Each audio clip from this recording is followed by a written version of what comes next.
Warning: the following content contains strong language and may not be suitable for children. This content is primarily for adults, as this is a trucking channel and truckers have filthy mouths. Please don't tweak if I say. Viewer discretion is advised. Late nights, same chair, same ground, right there. Turn it on, lean in close, this that. Welcome to the Mark, the mentor show, where the plans turn real and the hustlers grow. Talk money, talk mindset, talk get it, let's go. If you came from the bottom, it's the road you know. It's the Mark, the mentor show. Every loss, every lesson, turn it all to gold. From the late night notes to the sold out goals. Say the name one time so the whole world know. Whoa, the Mark, the mentor show. Whoa, the Mark, the mentor show. Whoa, the Mark, the mentor show. The Mark, the mentor show. Sweet. What's up? What up? And make sure you hit the like button, subscribe to the channel, turn on all post notifications, and need a commercial insurance for your box truck, semi-truck, cargo van, business. Link and phone number in the description below for Log Rock. Up for renewal, looking for affordable insurance solution for your trucking, logistics, business. Make sure you guys click that link in the description or call that phone number in the description below for Log Rock, partner to the channel. Come on in. Hit that like button, subscribe to the channel, turn on all post notifications. Sorry I'm late. Some little technical difficulties, some updates that shifted some stuff around that I was trying to get back in order. But come on in, make sure you hit the like button, subscribe to the channel, turn on post notifications. Shout out to CTR in the building. Shout out to SD Wall MGM moderator gang in the building. Shout out to Jonathan. Shout out to Jonathan in the building. Shout out to Ben Uzi representing the MGM gang. Jonathan says, I appreciate everything you do. Appreciate you for watching. Shout out to Joseph. Joseph, I'm going to get to you in a minute, Joseph. Jonathan says, I own a clean business and all the information you give. I think you mean your cleaning business and all the information you give. I translate it to my cleaning business. Appreciate that, big dog. Glad the information, you listen to the information and it's giving you some value. I would try to call you today to ask you a couple questions. If you can help me, yeah, I'll drop the number. Shout out to Irvin Lloyd. What's going on? Representing. Make sure y'all come on in, hit the like button, subscribe to the channel, turn on post notifications. So Jonathan, no, not Jonathan, Joseph. Joseph.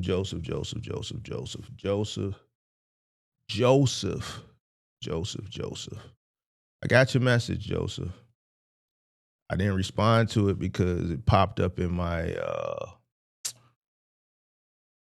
what is the thing you see on your phone when it comes, your notifications?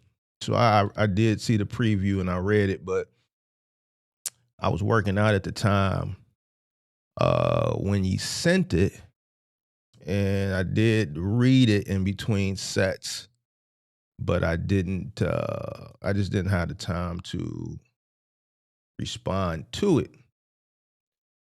So my question to you, Joseph, my question to you is, why? My question to you is why? Why? Why go through all that? Like, why just not keep it a buck? You dig what I'm saying? It is what it is. So, I mean, but the line will be up later on if you want to call and rap about it. I ain't going to go into specifics. I'm not finna read it. I'm not finna go through all that, right now. But, I appreciate you for spinning the block and being forthcoming. I just wish you would have did that initially. But I mean, the phone line will be open if you want to, talk about it when I drop the line. All right. So other than that, shout out to everybody for coming in. Once again, sorry about me being late. Some updates in the back end that kind of moved some things around and I had to reshift some things. But today we're going to talk about just entrepreneurship and freedom. Obviously, you guys that watch the show frequently or you watch the replays, the clips of some of the calls from the show, the word freedom comes up pretty much in every single call. And you see how I go about trying to come to an understand, or I try to figure out how the caller looks at freedom. Like, what do they think freedom is? And it's pretty much the same thing. Everybody thinks, quitting their job and starting a business is going to give them freedom. Now, anybody that's an entrepreneur, a successful entrepreneur, a dedicated entrepreneur, a true entrepreneur, not just somebody that's saying they're an entrepreneur, knows that's the farthest thing from the truth. That's probably one of the biggest misconceptions, one of the biggest lies that the internet has been telling people for the past 6 years, is that entrepreneurship is going to give you freedom. I get why people sell people that whole entrepreneurship freedom thing, because there's something that they have to gain, probably like some type of product that they're selling, right? Or service that they're selling.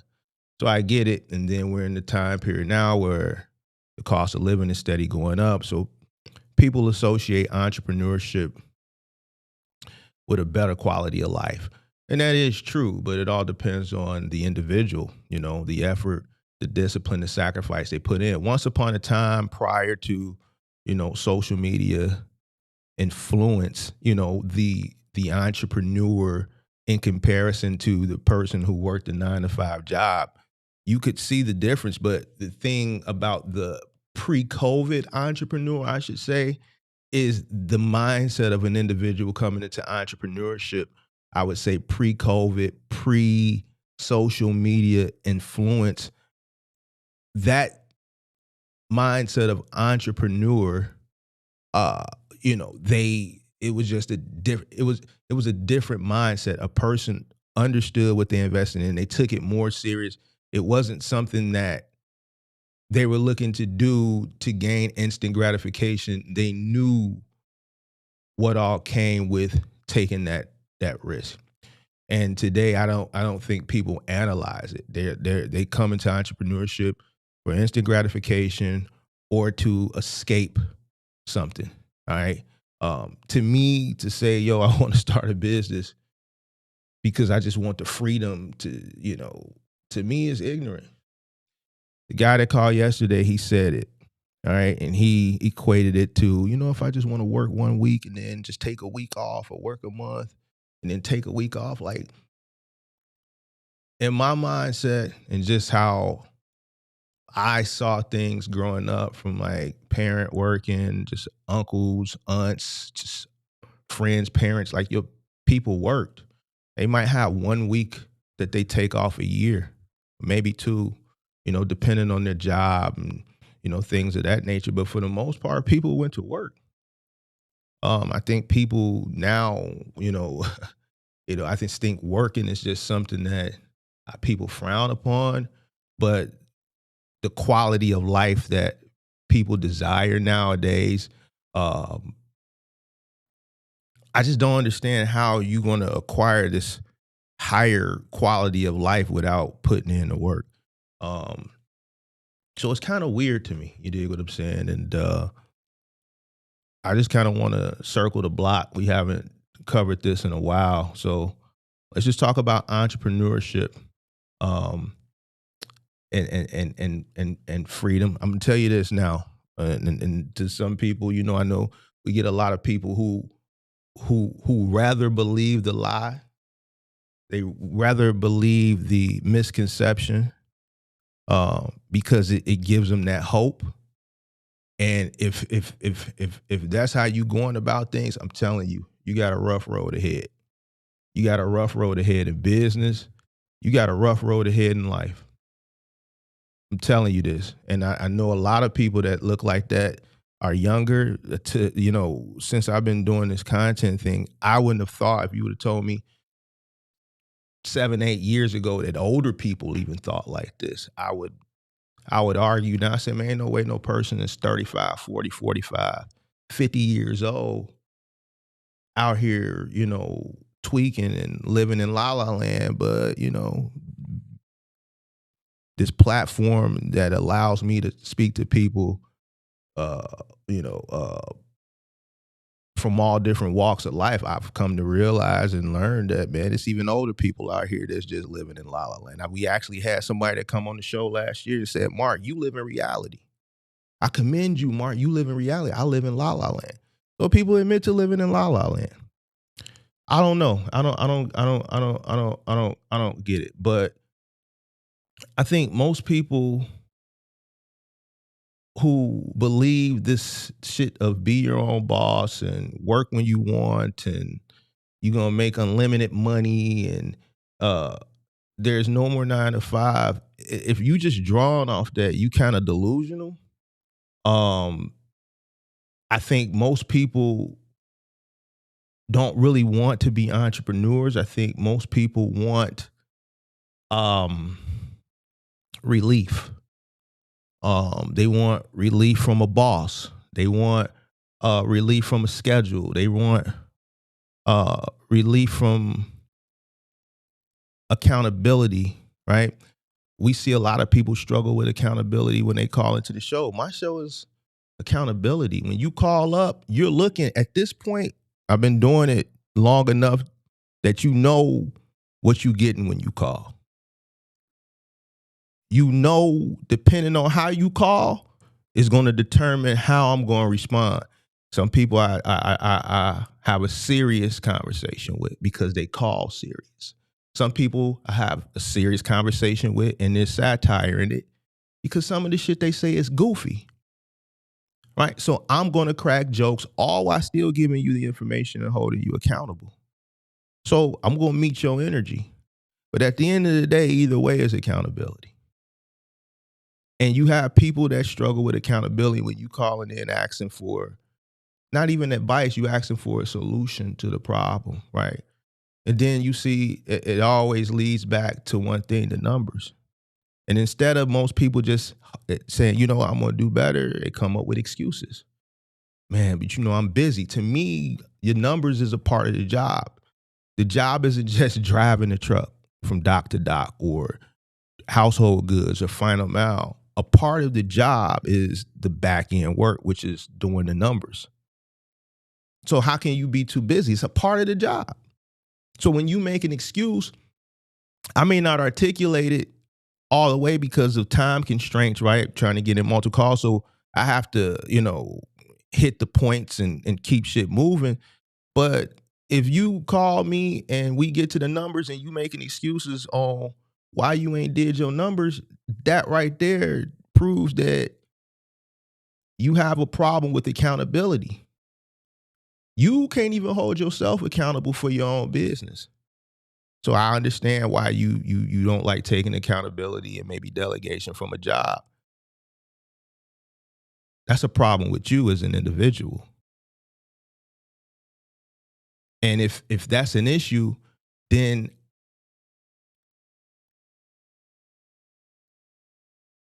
the failure rate, as far as how many people that come into this business fail, and then we see how many people don't do the numbers, and we see them not wanting to take accountability, it all makes sense. I worked jobs for people, and I was delegated, and I was subordinate. Why? Because I knew what I signed up for. I'm coming to work for a corporation, a company, a small business owner. So when I go there, I know I'm going to get delegated a task to do or multiple tasks to do a day, and it's my job to complete the task. I can't get upset and in my feelings because somebody is telling me what to do. At whatever point in my life, old or younger, it's what it is. But what's more upsetting or disappointing, I should say, is when you can't even hold, if you come into business and you want to be an entrepreneur and you can't even hold yourself accountable for your own mistakes, there should be no excuse for not doing the numbers. Everybody that comes up here and makes an excuse for not doing their numbers, I may not tell you directly, I may have some satire and crack some jokes, but in the back of my head, some of you, I'm like, you ain't gonna make it. You're gonna fail. It's obvious. And it's just what it is. Relief from structure. People want relief from structure. And we had this conversation before. Me personally, I think in order to be a good leader, you must have to at one time be a good follower. Some people say, nah, you could be a great leader and not follow directions good or fail at being a good employee. I see it the other way. I see it the other way. I see it the other way around.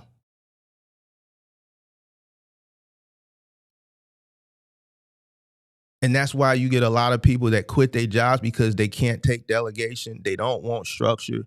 They have an issue with accepting accountability, and then it translates into their own business.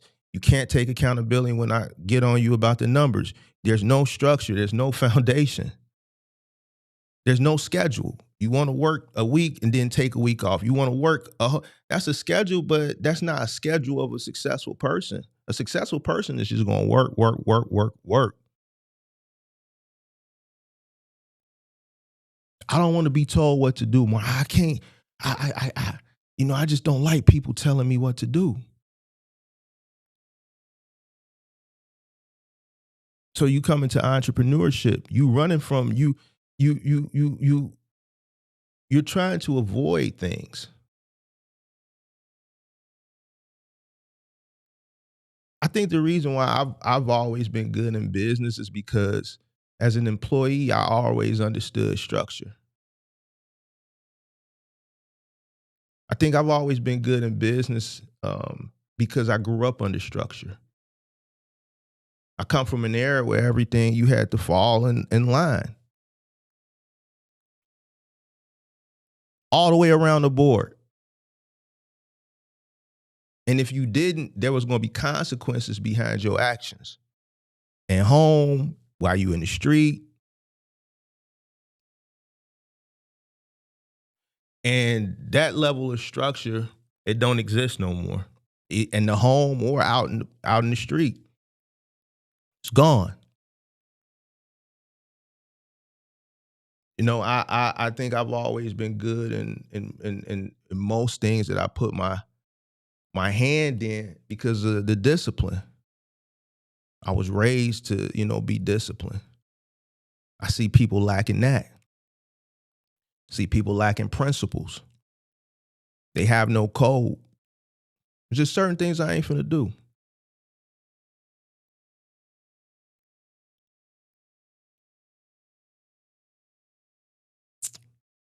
When you step into the role of an entrepreneur, make sure you hit that like button, subscribe to the channel, turn on post notification. One of the main things I see people having an issue with is accepting the responsibility. When you come into entrepreneurship, you carry everything. You carry the weight of everything. And I think a lot of people can't carry that weight. You pay attention to these calls and you have some level of common sense and you can comprehend what's going on and you understand and use your critical thinking skills. You can read between the lines. When you sign up for entrepreneurship, you're carrying the weight of everything.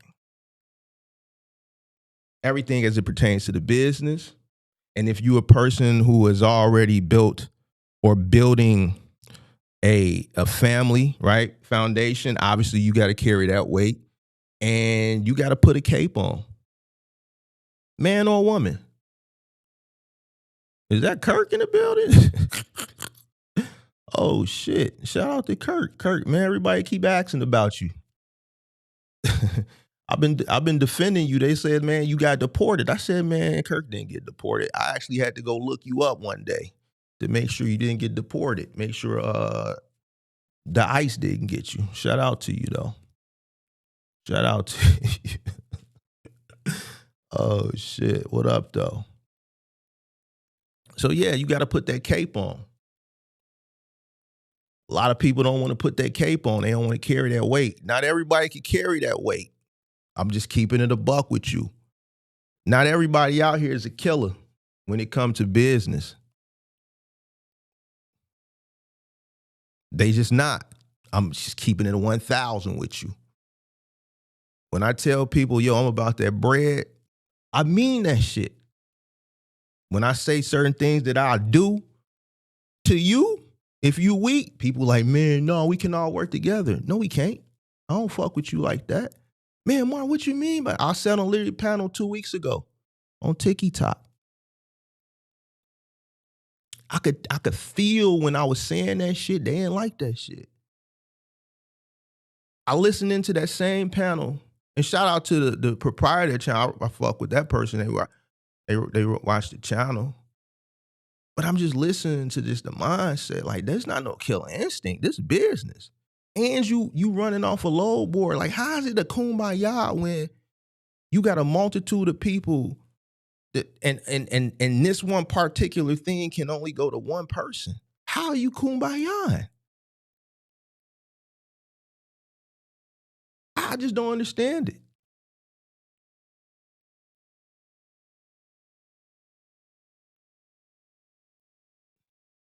I think when people have that mindset, when you in a competitive business, that means you're competing and you want to kumbaya, it goes back to what I said earlier. You avoiding everything. You don't want to carry that weight. You looking for help. I don't need help. I know how to go out here and get it by any means necessary. Some people can't carry the weight. They can't carry the problem solving. I say it all the time. Business is about problem solving. If you can't solve problems, you're going to fail as a business person. The higher you scale in business, the more problems you're going to be met with. It's going to be days where you're going to have a big problem. It's days where you might have a small problem. It's days where you might have no problem. It's days where you might have a multitude of problems, and everybody's looking for you for the answer. And then simultaneously, you may have to deal with the weight of the world as it pertains to business, and then you got to deal with home life and problems there. And you got to solve a multitude of problems simultaneously. Not everybody can deal with it. I have conversations in the Discord. These guys get frustrated with Big Mark. They make excuses. I don't give a fuck about your excuses. I was talking to a chick last night on the phone. Well, Mark, you got to understand everybody, baby girl. I had to tell her, I said, baby girl, we all come from the same background. We all come from the same era of the projects of Chicago. We all had the same start. I'm telling her, like, you went to public school, I went to public school. I ain't gonna name the schools, but I went to the V. So I'm like, what you talking about? Life is about choices and decisions. It's some niggas that I went to school with that still ain't doing shit.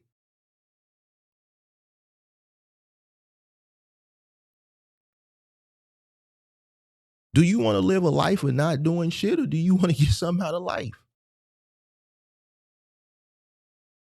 Do you want to blame the circumstances and things that happen in your background as a reason why at 40-something years old, you fucked up out here in these streets? Nah.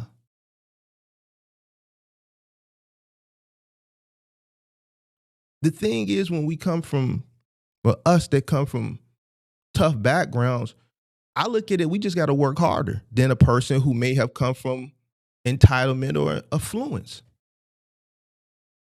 Person who comes from entitlement and influence, they may not have to work as hard as a person who comes from backgrounds like you and I may come from. So it's a lot of pressure.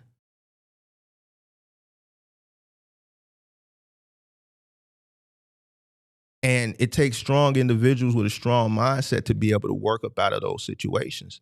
Same thing in business. It's a lot of pressure. I talk to the guys in the Discord, the young guys, and when I be jaying down on them, it's always some back talk. Like, they just can't just shut the fuck up and just listen. Ain't nothing these niggas can tell me, bro. And I say it all the time, bro. You can't tell me nothing. I'm not finna, like, there's nothing you can tell me because you ain't got the wisdom, you ain't got the experience that I got. I don't care about the complaining because every time I listen to if I jay down you, the rebuttals that these people have, they're not credible.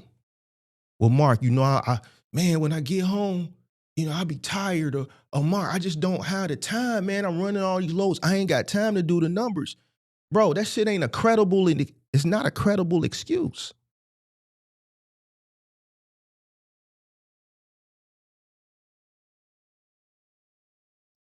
That's why I don't want to hear it.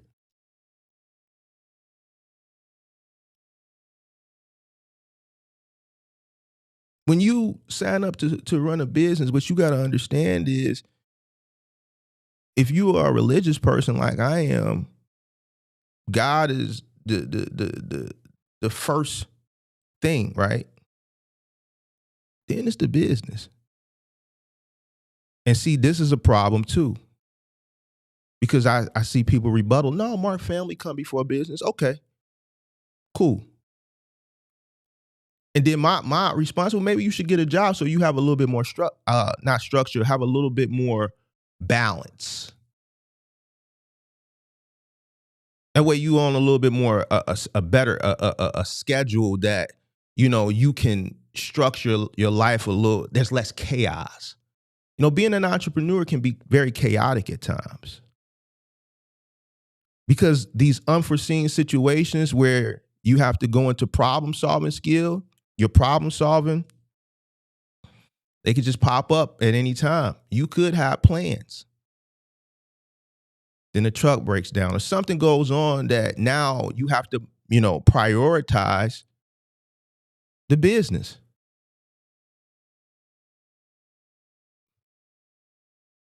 A lot of people don't know how to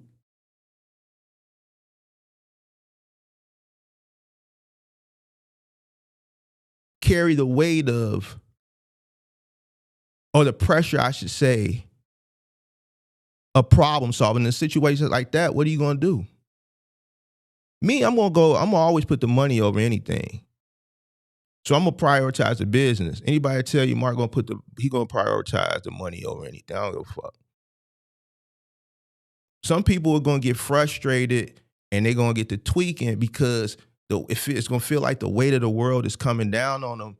And instead of them just prioritizing, they just get frustrated and they lash out and then they make a decision, which is going to be an illogical decision based on how they feel.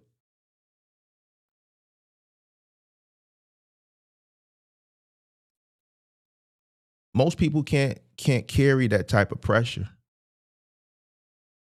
I was having a conversation with a young man last week, and I've really been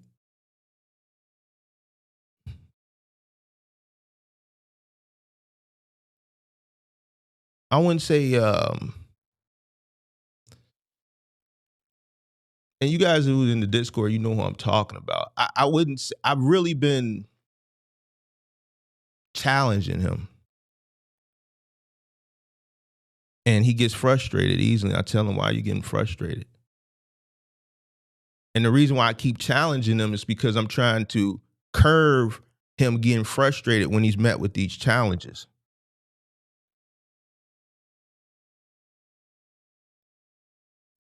He gets kind of emotional. I'm trying to break that.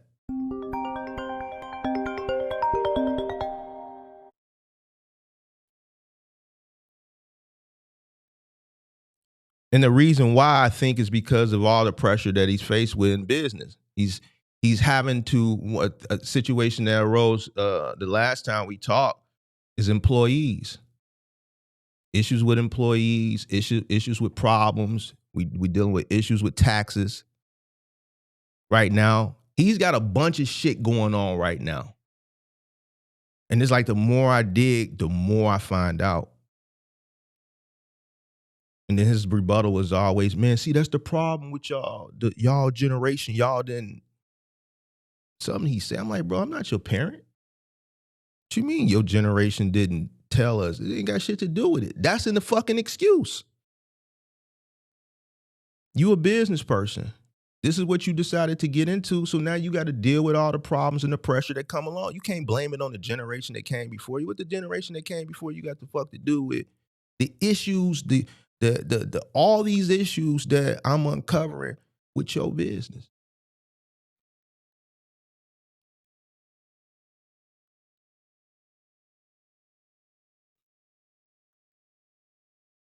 The truck breaks down, that's your problem. Your drivers fuck up and they do some shit, they get you out of service, that's your problem. You know why? Because they can leave you holding the bag.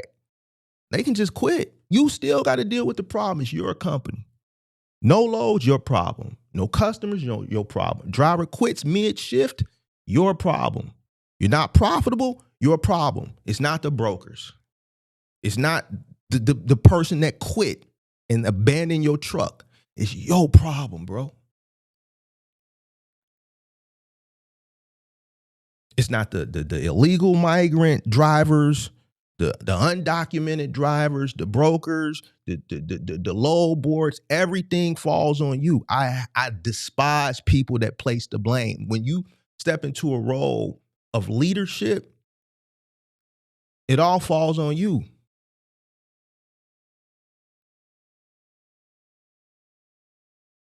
I'm not never, and listen, and I say this all the time. You've been watching me, and you see me jay down on some people when they get to pointing the finger and all that shit. And sometimes I don't because it's just fucking redundant at some times. But you ain't never finna see me place the blame on somebody else for something that I signed up to do. I know what I get into. If I'm getting into something, I know what come along with it.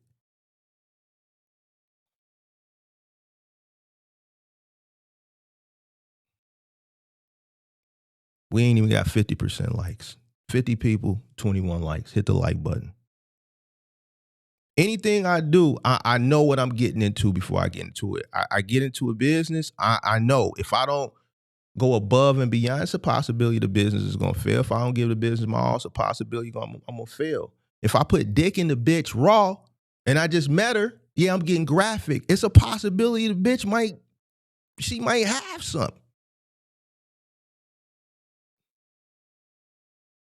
It's facts. So life is about choices and decisions. I can't go placing the blame on somebody else when I go make an illogical decision based on how I feel, where it's a personal decision or a business decision. It's on me. If I get into a business, I'm looking to go over the road, shit, I already know I should have done enough research that I see goofy motherfuckers placing the blame on brokers and goddamn it, load boards, or motherfuckers placing the blame on 3PLs. That's going to make me do even a further deep dive analysis of why are these people complaining. Even though I don't think they should be complaining, because you should know what you sign up for, but that's going to give me the incentive to go and do a little bit more research to see why they're complaining. Okay, boom, I see why they complain. It's really competitive out here.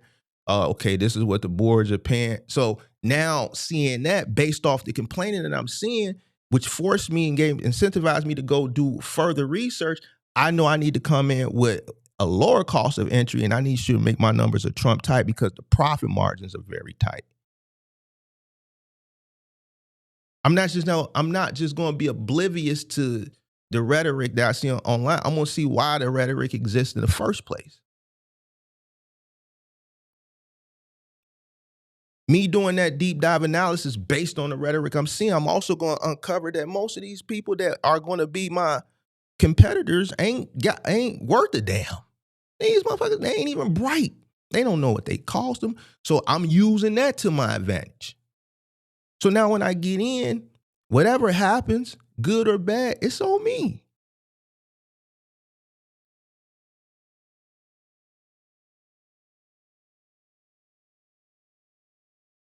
I ain't never finna place the blame on no other man for some shit I did. To me, I swear for God, everything I love, where I come from, how I was raised, that's some whole ass shit. You gonna blame another person because your shit fucked up? What the fuck they got to do with your shit? And people literally call in and try to debate that shit. So then I'll be like, well, shit, where y'all from? Who raised y'all? Where y'all come from? And normally it's some small little market. They ain't really got that ism like us big city guys. They ain't got that hustle about them. I'm just speaking facts. The proof is in the data. You dig what I'm saying? When you start the business, when you become an entrepreneur, there's no HR. You become HR. You become payroll. I discovered a payroll issue with someone in the Discord last week. The safety net, you become that. That's why I tell you about analyzing your risk. Some of y'all y'all tell me, y'all, you only live once. And, Mark, I hear you, but, I just got to try it, man. This is my dream. And I'll be like, damn, bro, what happened if it don't work? You ain't analyzed your risk. It's fucked up, man. If you got to start over at 40 or 50, it's going to be tough. Like, it's people that be calling in, they willing to risk it all. Family foundation, shit like that to quit a job that's paying them good to take a risk on something that they haven't even did a deep dive analysis on. A safety net is important.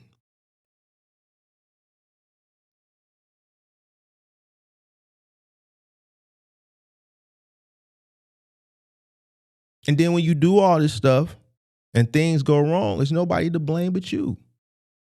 Anybody that calls up here, that has ever called up here, and you call up here and blame somebody because your business is fucked up or you're struggling, I don't look at you as an entrepreneur. I don't.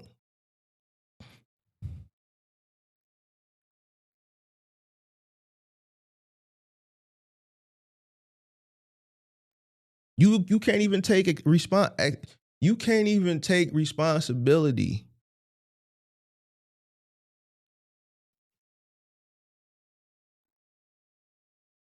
for yourself and your business.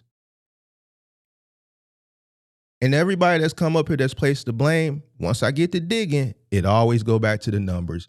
And guess what? 100% of the people don't know their numbers. So is it the brokers? Is it cheap freight? Is it the competition? Is it the illegal people? No, 100% of the time it's you. It's always going to be you.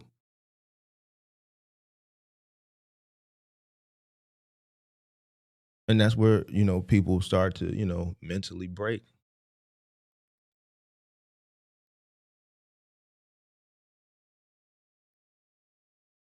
The blame game. A lot of people, they want to transition into entrepreneurship, obviously because of influence for the most part, instant gratification, right? But they got an employee mindset. Like, your mindset has to shift from employee to business. We see most people's don't.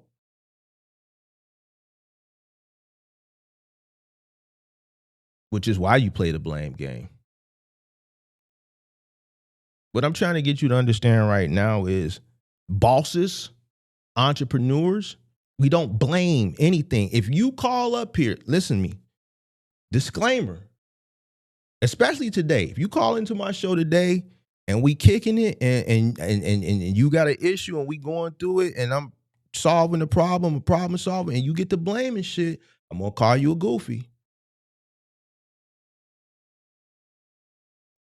Any boss or entrepreneur it's like a coach.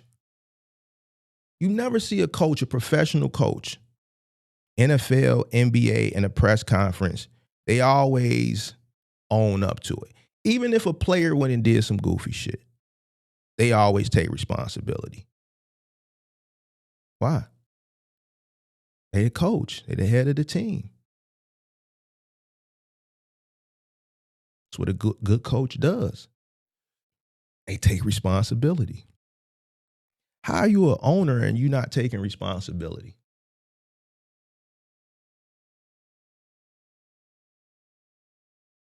The low board is trash.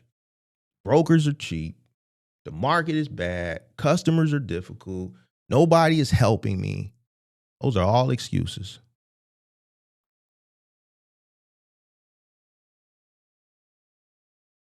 That's a person who still has an employee mindset, who still wants somebody to be responsible for their outcome.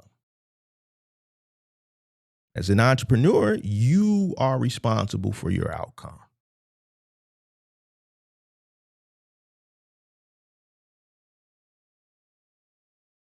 As an entrepreneur, you are responsible for your outcome. Nobody else.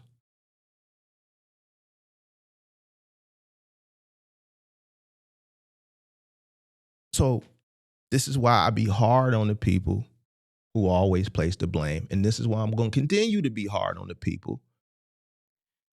In dialogue, when we have dialogue, whether it be here on the call-in show or in the Discord, when you don't take responsibility for your outcome.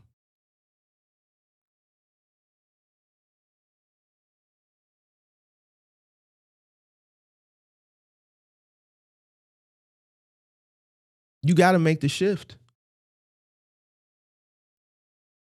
I don't know how you're going to do it, especially today when I'm uncovering the lack of comprehension. It's just a comprehension issue. Mostly I see that with the younger people, but you're going to have to figure out how to make the shift. If you decide that you want to come into entrepreneurship, you gotta that mental shift from worker to owner, you gotta make it. And if you don't make that shift, you're going to struggle in business. You got to be forward thinking. You got to be a visionary. You got to be proactive. I was having a conversation, same gentleman. Just something that just arose just from trying to solve a problem. The more I try to solve one problem from 2 weeks ago, it has just opened up other problems. Another thing, people aren't fully transparent. But something popped up the last conversation we had, and I had to tell him he needs to be proactive for something that's going to happen about 4 months down the line. I already know the outcome. See, he was going to, if I wouldn't have found that out, he was going to have to be reactive. I'm trying to teach him how to be proactive because he's coming into a problem he doesn't even know it's brewing up.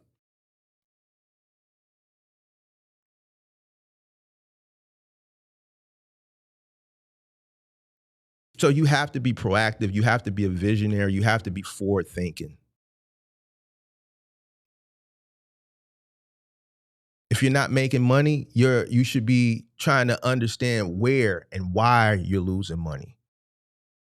How do you fix problems within your business and your systems permanently? How do you make your income more predictable?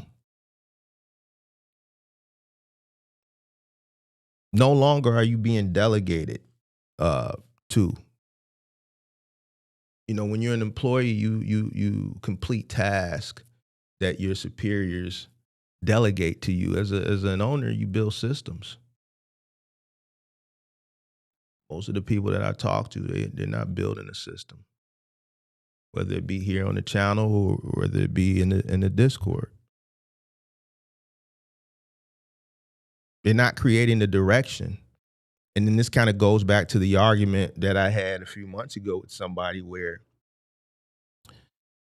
they said, you don't necessarily, you could be a bad employee and still be a good boss. And I'm just like, how? If you can't successfully take direction, how can you give direction? How can you coach? How can you train?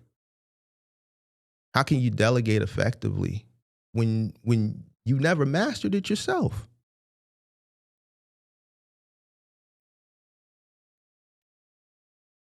I know what it's like to go above and beyond as an employee. So that's why I've always been good with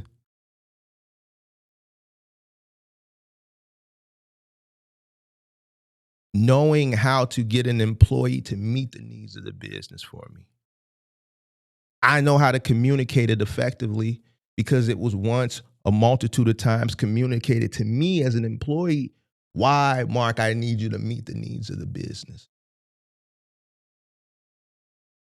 So although it was something that I may not wanted to do, or I may have been at a specific place at a job where I may have had some tenure or some seniority or a supervisor or management role, I may have had to come down from that role to meet the needs of the business. I might have been here as a supervisor, but I had to maybe come out and push carts. I remember that one time when I was at Target, right? Being in the back room manager, it was it was a lot of call offs that day. There was no cart attendant. obviously the front end staff that showed up, even though we were short staffed, has to tend to customers. You got a ring, you got your front end, you got the people that have to deal with the customers. We can't pull from those people because they're dealing directly with the people who spend the money that boost the sales up. So we can't take a person off the register to go gather carts. So that person needs to probably come out of the back room. Makes sense.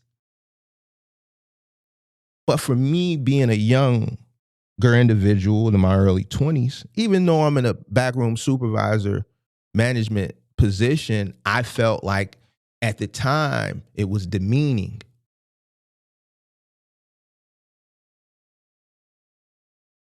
As an older man, a more tenured, mature man, 23 years later, I understand why that call was made. And I understand why I had to go do it. Because now I look at it from a business perspective where I wasn't tenured at that point as a business person and even as a man. That's why I can break it down and articulate it the way I am now. That experience, which I believe was God, training me for what he had for me later on down the line, is why I could successfully articulate to an employee who may think I'm picking on them or may not understand why I'm scheduling you or your particular truck or your particular crew on certain jobs that may be a little bit more challenging than maybe some other crews, or why I'm pushing your crew a little bit more harder. And they may think it's picking on them, but really what I'm trying to do is get them to meet the needs of the business. And I know how to articulate it in a way where they're going to do what I need them to do with minimal pushback. Now, if I would have never been a successful employee and just putting my pride aside, even regardless of how I felt and just doing it, I would not know how to do that 20 years later or 8, 9, 10 years later when I got into a role with my own business and now I have to delegate effectively.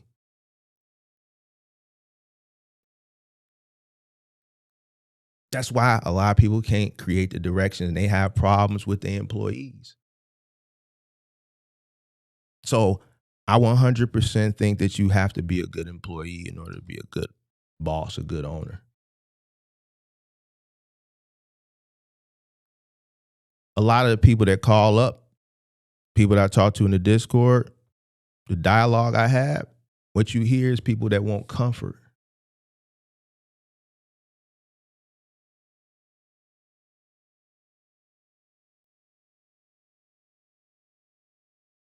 It's no such, like, as an owner, as an entrepreneur, I say it all the time, you got to get comfortable with being uncomfortable.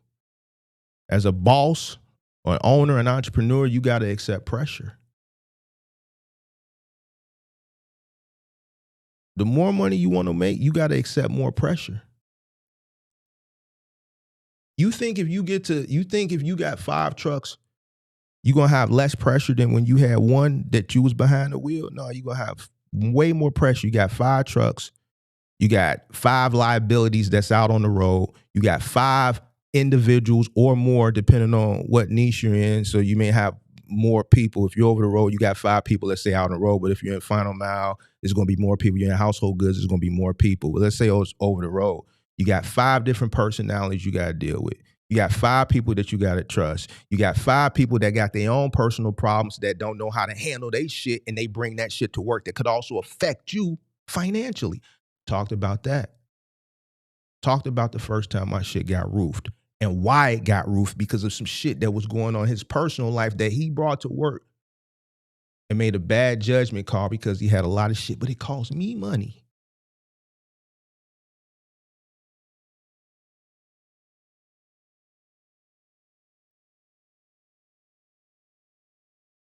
And I got to handle that. A lot of people can't handle it.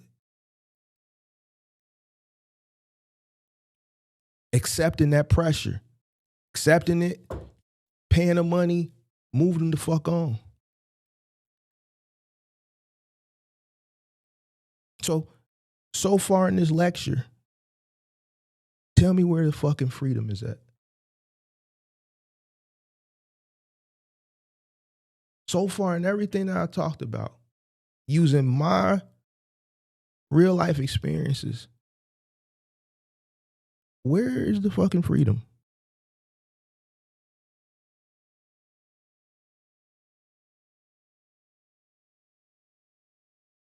It's not. It's an illusion. It's a marketing tactic used to win you over so a person can sell you some type of product and service. There's no such thing as freedom as an entrepreneur, bro.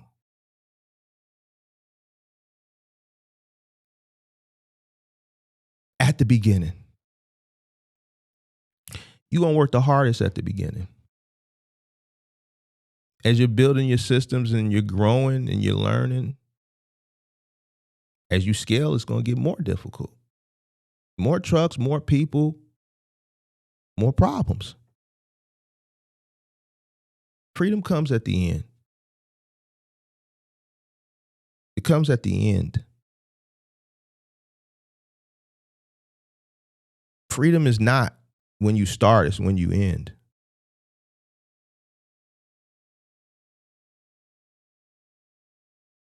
There's no part in my career where I was free. I've canceled dates. I've canceled, other outings with friends. I've always prioritized the business and the bag. I've put my personal wants and needs to the side many times to meet the needs of the business. So where the fuck is the freedom? I'm giving you and being transparent where your favorite people who are just selling you an idea and a lifestyle and you falling for the trickery is not.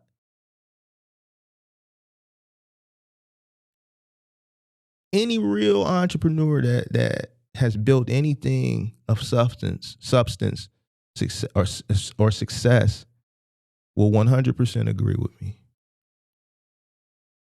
A person who is a true entrepreneur is obsessed with whatever that business is.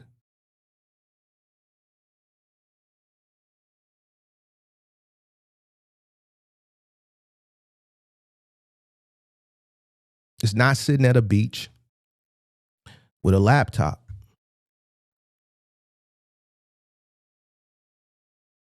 It's not traveling the world and your trucks are just everything is hunky dory. It's not that.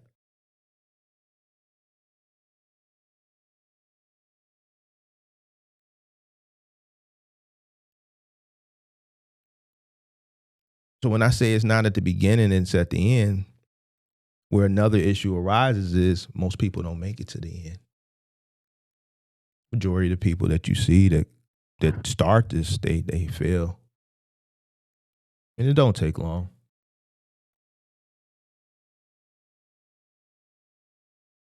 Make sure you hit the like button, subscribe to the channel, turn on for post notifications. The reason why is when they hit the first stage, it's very chaotic. A lot of people can't handle the chaos that comes along with starting a business, especially this business. Mentally, they just can't handle it. The long hours, the low pay, the mistakes, and not being financially sound to absorb the mistakes. Because what we see is most people that come into this business, they're undercapitalized. And that's another issue within itself. And we've had this conversation many times. And people like to argue and they say, $3,500 is enough. And I'm like, in what world? You're starting a logistics company with $3,500.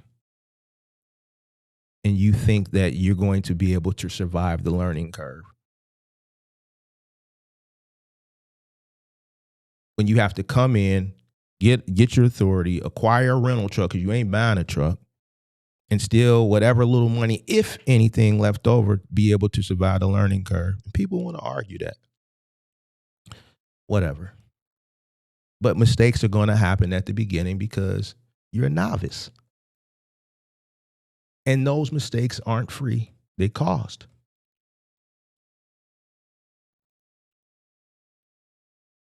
In some cases, in most cases that I've come across since, doing this and talking to people, learning things the hard way.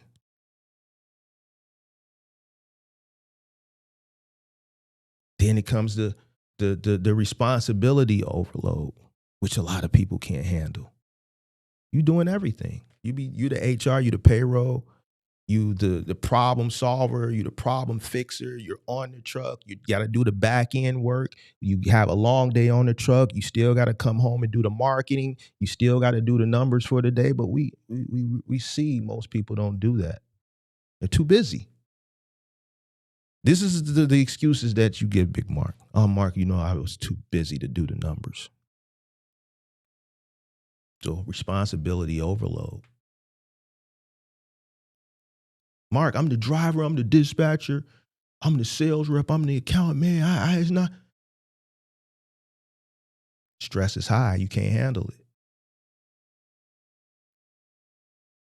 Most people fail within those two stages. Most people don't make it past stage 2. Structures and then your systems. You start to build your structures. Your structure, I should say. You start fixing the problems that have arisen in stage 1 and stage 2. You start to see what you're doing wrong and you start to fix those problems. You start to understand the numbers. Things start to get a little bit more consistent. And you go into more control where the income is a little bit more predictable. You may start to begin to scale at this point, and now you're dealing with maybe an employee or two, and you're delegating things. And if you have another truck, even though you're delegating things, you've trained an individual to the point where they can go out on their own. You're overseeing everything, but now you can have other trucks go out and the drivers can be out there on their own. So now you got other trucks that are working for you. You're multiplying.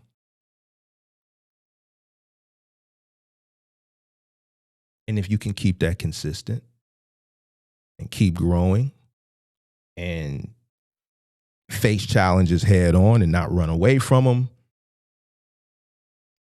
be a good problem solver. And the reason why I think most people aren't good problem solvers today is because they lack critical thinking skills.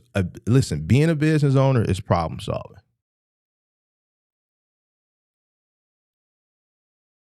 And if you lack critical thinking skills, then you can't problem solve. You can't comprehend, you can't problem solve. Which I think is another reason why a lot of people fail. I don't care what your favorite person told you.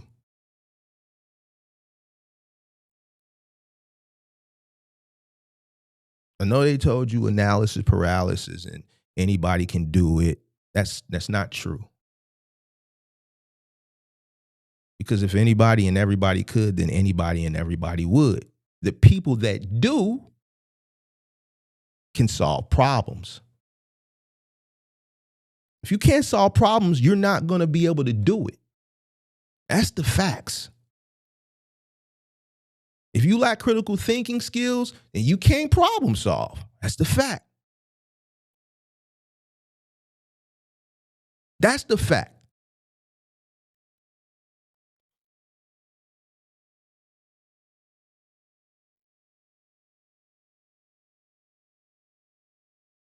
And if you can do all this consistently over a period of time, then one day one day, later down the line, depending on the level of success that you've reached, depending on the investments that you made, so on and so forth, you can acquire freedom.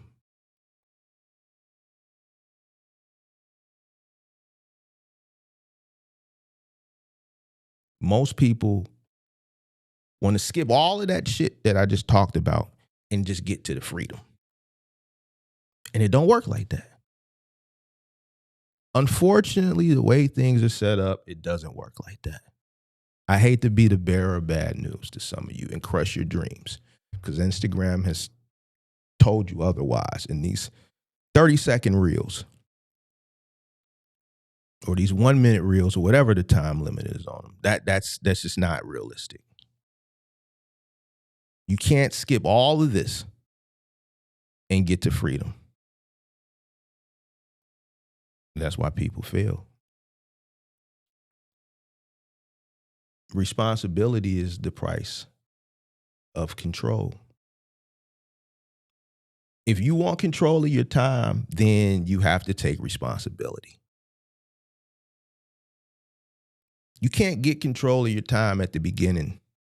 It just doesn't work like that. You got to pay the cost to be the boss. And all this shit that I talked about thus far is paying the cost. You want control of your time? You got to take responsibility. You want control of your money? You got to take responsibility. You want control of your future? You need to take responsibility.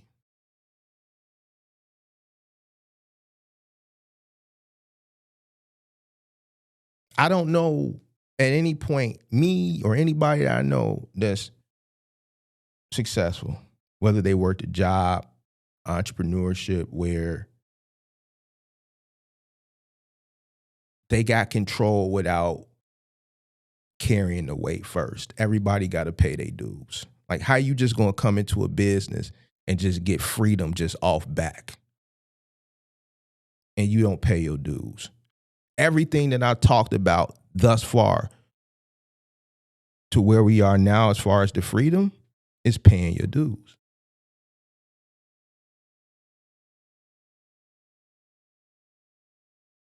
Anybody that thinks they don't got to pay dues, that means you're seeking instant gratification.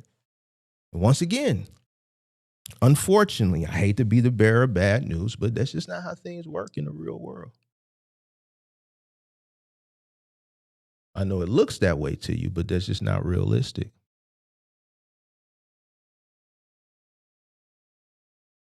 So I think instead of saying, yo, you want freedom, I think what you should be doing is asking yourself a question. If you're on the brink of quitting your job to start a business because you want freedom, I think you should ask yourself a question. If you feel like you can't take delegation at work and you rather start a business, I think you need to ask your question. I don't think it's freedom. I think you're trying to avoid something. I think you're running away from something. What you should be asking yourself is, are you ready to be responsible for everything? Are you ready to carry the weight of the world on your shoulders? That's the question that you should be asking yourself. The answer, most people ain't. The reality is most people aren't, because you see it in all these case studies. You see it in the success versus the failure rate. The data is there. The statistics are there.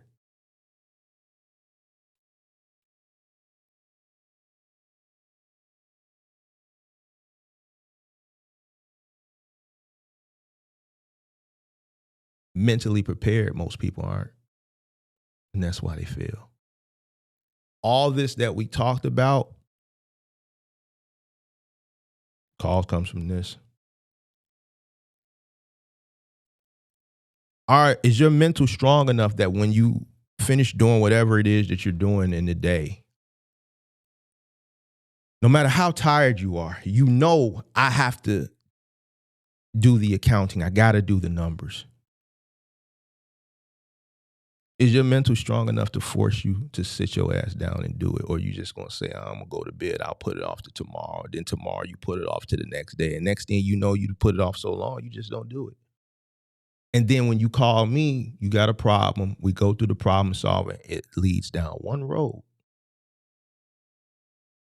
It always leads down that same road.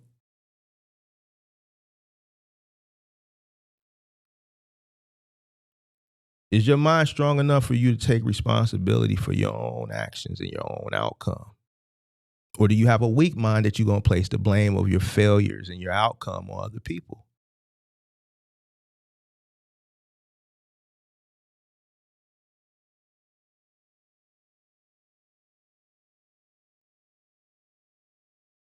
Why did you come in undercapitalized? Why did you invest into something that you didn't understand when now it's easier to obtain information and knowledge than ever before? Did your mind force you to sit down and do the work that ultimately is going to help you to be successful? This is why people fail.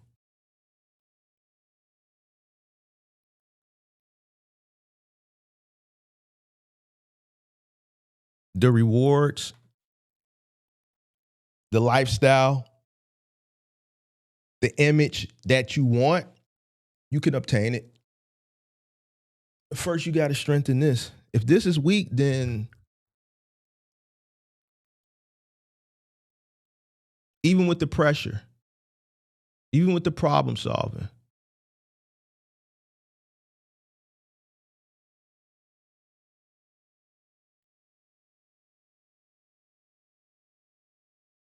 I'm never finna, I'm not no send off.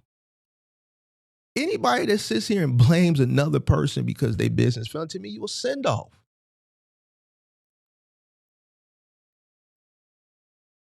It's what we call a send off.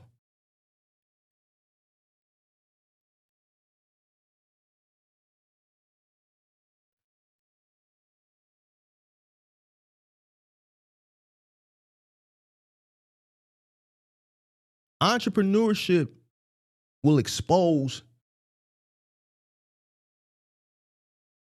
a mentally weak individual.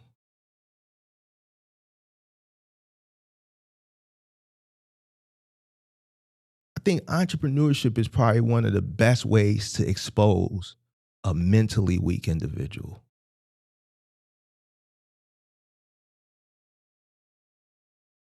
And this is why I don't have no remorse. This is why when you call me or you in the Discord, the people in the Discord, they get it worse. They get it worse. And we had people that done came in there and cried tears. Not because I said anything facetious or demeaning.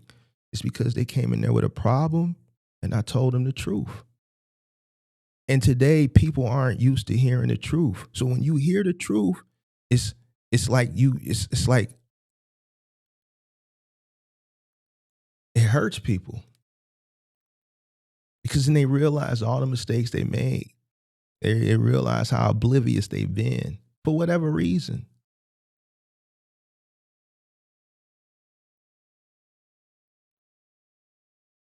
So freedom comes at the end. Doesn't come in at the beginning. I just as a successful person, out of all the successful people I know, they always meet the needs of the business. If you're tied to your creation, where's the freedom at? I'm 100% obligated to my creation. If this is what puts the food on the table, this is what provides the lifestyle, this is what provides the quality of life, then that's where the priority lies. So if I'm obligated to that, where am I free? If I got to meet the needs of the business to ensure that we still have this quality of life, that the bills get paid, how am I free? Buddy, yesterday, I just want to take a week off. Why? So I'm going to miss money for a week because I worked a week? Why? Well, if I work 30 days, I should take a week off. What? Where they do that at?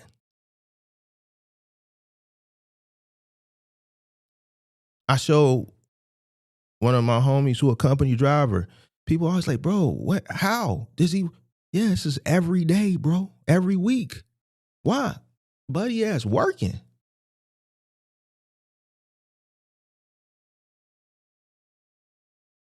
You putting up numbers, you working. Especially at the beginning. Freedom comes later after you build systems, after you've acquired enough money and enough knowledge to now start moving money around so that the money can start working for you. But you got to build enough money and enough knowledge to get to that point, and that shit don't come at the beginning. That shit come later on. It takes time.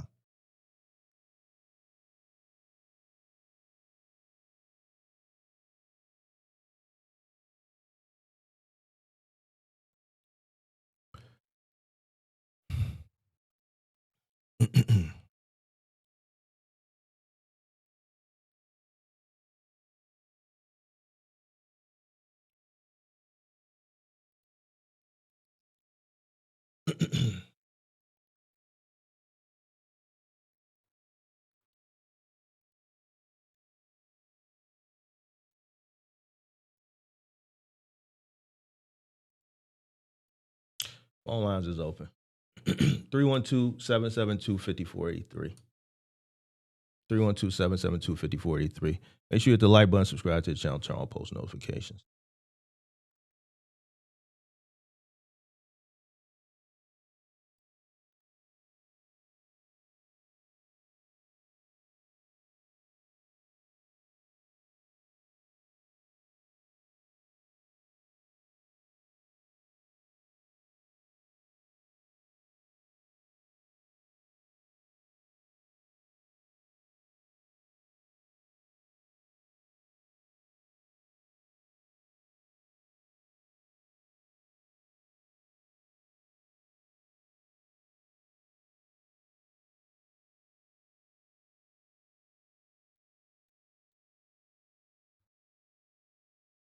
Mm.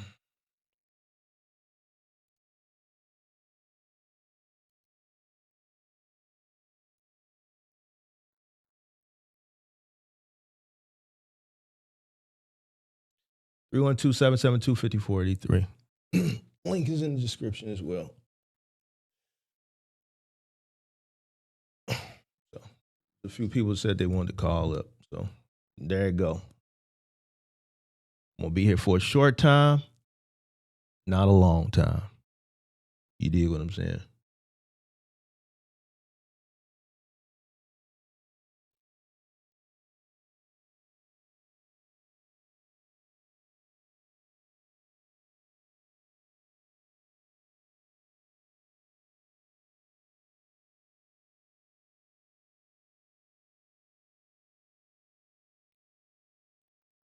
Mm-mm-mm-mm-mm.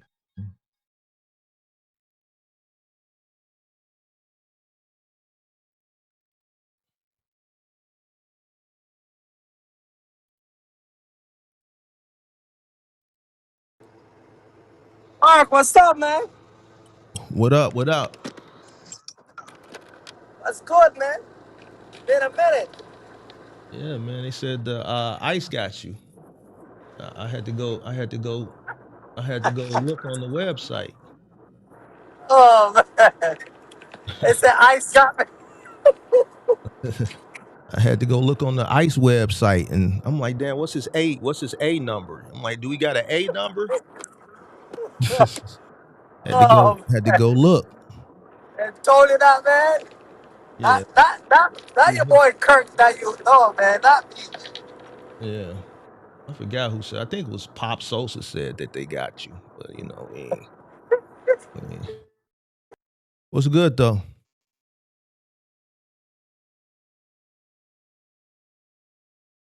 Yo, I'm here, man. Yeah, I'm here. I What's just connected to my headset. okay? No, man, I'm good, man. I've been watching you. Yo, man. You don't got a job, bro. You always on the internet talking this box truck stuff, man. You don't got a job, man. Nah, man, I ain't had no Guy always, like a you know what I job mean? job. Like I ain't worked for nobody in a long time, man. I don't know, man. I don't know, bro. I just be waking up and it just be money in the accounts, bro. I don't know what's going on, man. I don't know. This guy just be sending me money and shit. I don't know what it is, dude. What's the deal though? Man, it's crazy out here, man. It's What you crazy out mean? here, man. A lot of the stuff you be talking about is real, though. I already know that, but man, look at the price of the gas. Look what's going on with truckers. A lot of people just crash and burn, man. It's bad. See what I'm saying? Hey, man. So, yeah. So, I don't know, man. Trying to come in this business right now with $6 a gallon for gas. I don't know if people gonna do that Mm. because it's tough. It is. It is. Man, we thought we had it bad 2 years ago when Mm-hmm. we were flushing off of the pandemic. We thought it was bad then. Oh man, it's bad out here, bro. And the rates are they're not budging. The brokers are not budging. So it's crazy. See what Mm. I'm saying? Yo, Yeah, how Yes. you doing, Mark? How are you? I'm good. How are you? Hold on, Kurt. Yeah. Hello? Yeah, what's up? What's going on, Mark? How are you? How you doing? I'm blessed. How are you? Good, good. Can't complain. My name is Jonathan, by the way. What's up, Jonathan? Everything good, brother. So, I just had a couple questions to ask you. Mm-hmm. Um, I run a cleaning business right now. Mm-hmm. I do have a 9 to 5. Mm-hmm. So, once I get out of work, I basically just clean houses, and then on my days off, which is Saturdays and Sundays, Mm-hmm. I also clean houses. Now, I've been trying to get more clients, and I know, I think it was last week you were speaking about like what ads to runs and stuff like that, like join on Thumbtack and stuff. Mm-hmm. So I wanted to join on Thumbtack, and I downloaded the app. I set up everything. Mm-hmm. So I was just wondering, like, just to start off, like, would it be a good budget to start off with? On Thumbtack? Yeah, It all depends on what you can afford. I'm always going to tell people if you can afford, do unlimited budget. a limited budget. Mm-hmm. Got you, got you. Okay. So, because I was thinking, like, I was gonna start probably like put in like probably like 250 just to start it off, just to see, Mm-hmm. and then see how it works. Now, I have another question. So if I'm trying to get like a client or something like that, and I send them a message and they don't answer, or I'm trying to get in contact with them, would contact get back to me and give me my money back, or that just So a when mislead? you dealing with lead generation, the Thumbtack's platform is just set up just to put you in front of a customer that you may have not been put in front of initially because you don't have the resources, the capital to do the search engine Right. optimization that they can consistently do, and so on and so forth. So they're set up to put you in front of people. That's how they make their money. It's up for you to Got you. compete with the other people that they requested to get quotes from, right? And sell them on why they should go with you.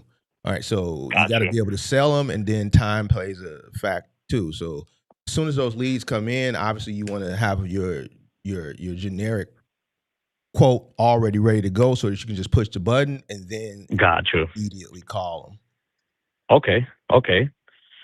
Perfect. So now my thing is like if they don't answer or get back to me, Leave a voice. will they give me my money?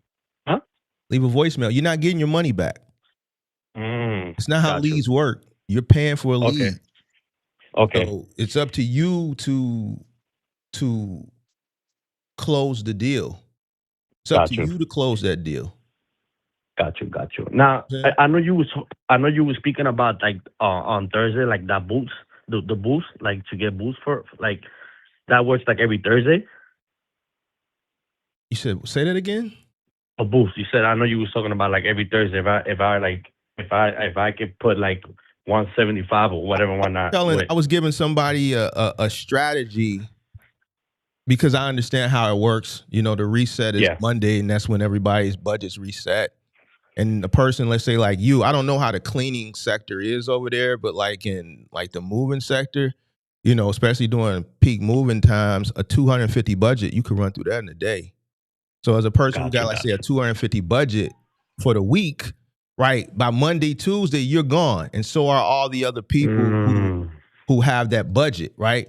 And a person like me who has an unlimited budget, yeah, I may not, I may be spending that money and dealing with a lot more competition at the beginning of the week, but by Wednesday, Thursday, all them people with the 250 budget then fell off. So now it's probably just like 5 or 6 of us on one page that now we just killing them, right? Because most of the leads come Saturday, Sunday anyway. So it's less people to compete against, right? And now we're closing more leads because our money stretches longer. You got a 250 budget, Monday, Tuesday, you out the game. They sent you the leads, but you might not book none. I'm gonna still end up booking some of those jobs, but I'm not really tripping if I spend 200. I mean, if you watch my Thumbtack tutorial, I've shown you my budgets. Yeah. Got you. Every day, 100, 150 every single day, 7 days a week. So by Thursday, all these 250 budget guys fell off. So it's just me and like 3 other people. So we all just killing it for like 4 days. So if I'm spending 100, 150 Monday, Tuesday, and Wednesday, so what? I'm cleaning up Thursday, Friday, Saturday, and Sunday. Got you. So what I've been doing lately too is because like I work in a building, so we have over 190 units. I've been trying to also like network and speak to like moving companies. Like I let them know like, hey, I have a cleaning business. I do move in, move out. In case just trying to so that I could build like more clientele. And basically I also have like running Google and stuff like that, but I haven't put like any money into Google. I just been getting like basically just reviews and stuff like that, like just so I could grow the business. But definitely just still on my 9 to 5, just making sure until something really happens. Because a lot of people think, like I said, a 9 to 5, it's not it, but that's how you start your business. You got to start from somewhere. You know what I mean? And I've also been, since I pick up the garbage in my building, I also been collecting even cans. Like I collect cans and I put them in the machine and trying to get some money. You know what I mean? To just add into the business. But I'm gonna definitely look into it more on Thumbtack and then see what I could do. And if anything, brother, I get back to you. And like I said, I follow what you talk about every single day and what you post, and I just use like what you use onto my business. I basically just apply it to my business. That's what's up, bro. Appreciate that. Guys. Yep. I appreciate you, bro. Stay blessed, though. You heard? Yes, sir. You too. Have a good one. Thank you. Later. 312-772-5483. I don't know what happened with Kirk, but he was on the line. Looked like he tried to call back, but link is still in the chat. Phone number is still up. So if Kirk want to click the link again, he can. If anybody want to call up, they can. Do.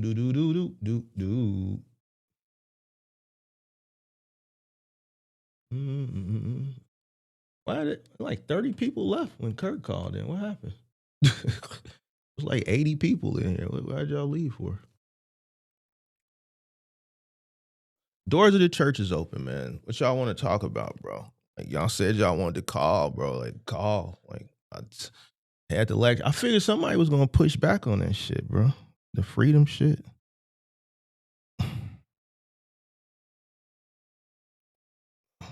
Feel like somebody was gonna push back, but I guess not. Yeah, they did. What I'm saying.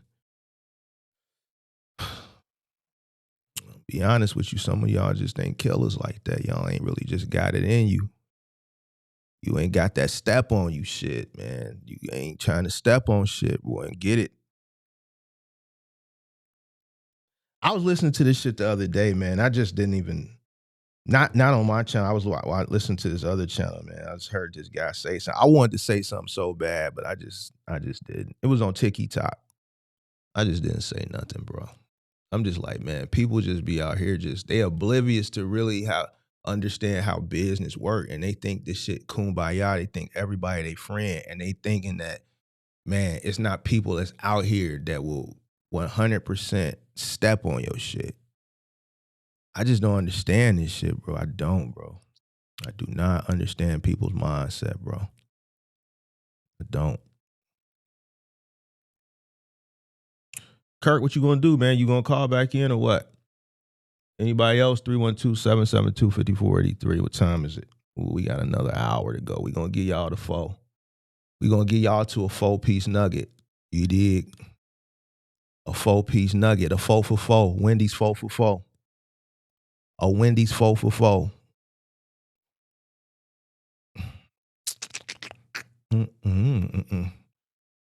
Joseph. I still got your shit pulled up too.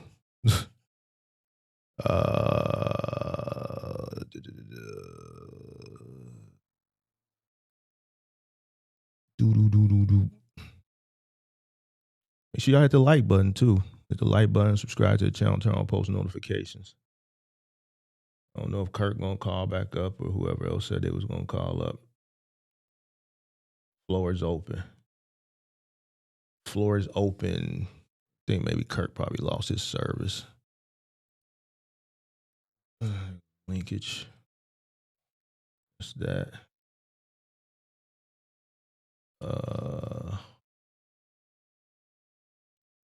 Do.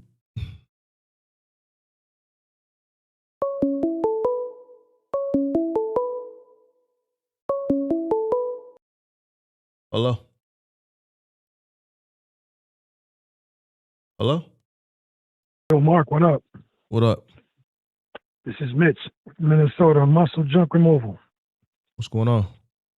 Oh, nothing, man. Just wanted to chat with you, man, see if you had any tips on how to garner up some leads, man. It's kind of tough out here, man. Competitive, man. What you using now? Right now, just Facebook, door flyers, and yard signs right now. Oh man, you're gonna have to get online with it. When I was in the junk removal business, the best tool that I came across, it don't even exist no more, was Home Advisor.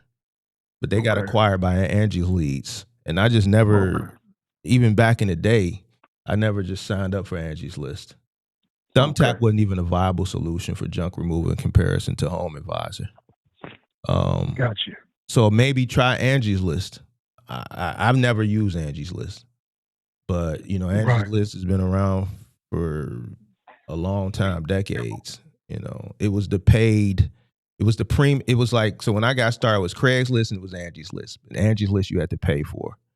But I mean, if they acquire Home Advisor, you know, ain't no telling what you may get on Angie's List. So I would try Angie's List, at least just test it out. I mean, I would still do Thumbtack too, but Thumbtack wasn't a viable solution for junk removal when I was doing it. Gotcha. Okay. All right. Appreciate you, bro. Yep. All right. All right, peace.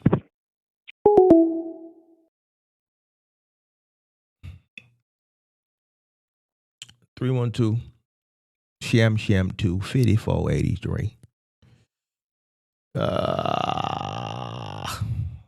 Is Kurt gonna call back up? Phone number, man. Y'all been kind of quiet these past couple of days, man. What's going on? Don't tell me the diesel. Please don't tell me the diesel got y'all out here in the drag, man. Please don't tell me that, man. Please don't tell me that, man. Don't tell me that. I don't want to hear it. Don't tell me that it's fucked up out here in these streets because of the diesel. Don't tell me that, bro. I don't want to hear it. You understand what I'm saying?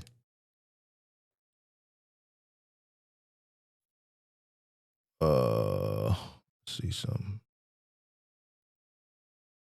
Don't tell me that. I don't want to hear it.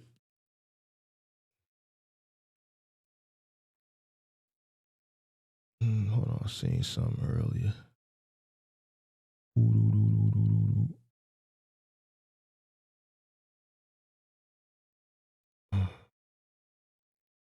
312-772-5483. You dig?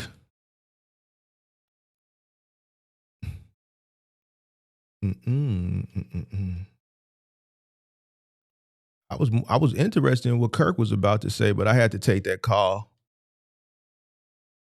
Kirk, if you want to call back up, I'm interested in what you sound like you was finna probably tell me why people is all sad and shit. So call back up, because I know you out there on the road. Call me and let me know why these people are sad, man. Like, the energy has really shifted since this diesel shit. But to me, it's just exposing the weak people. It kind of goes back to what I was saying earlier. If this shit is freedom, why is people crying and shit right now? If you got into trucking for freedom, why is it so sad right now? This is the point. You dig what I'm saying? If it was freedom, then you wouldn't be sad. Well, there you go. There you go. Do do do do do do don't don't.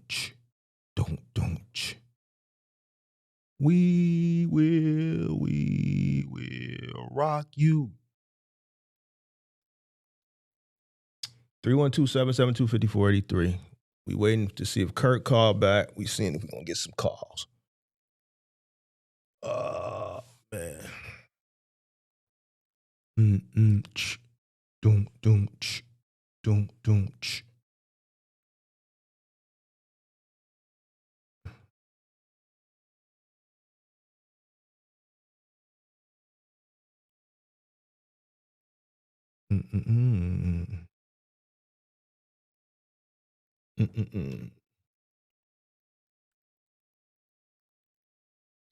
You have to.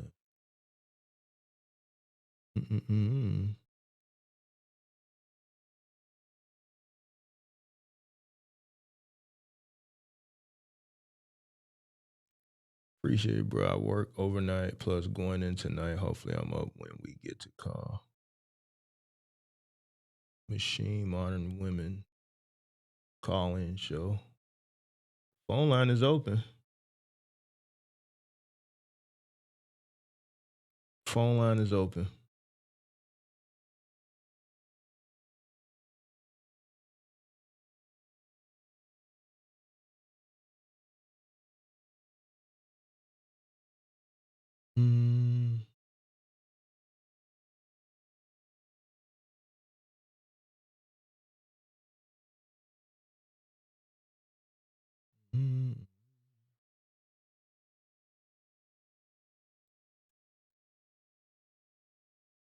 Man, what's up? What? Man, why y'all been so quiet the past 2 weeks? Ever since this gas shit, bro. Man, bro, like, y'all making it depressing, dude. I don't even want to go live, bro. Should I wait till the diesel prices go back down? Jesus Christ, bro.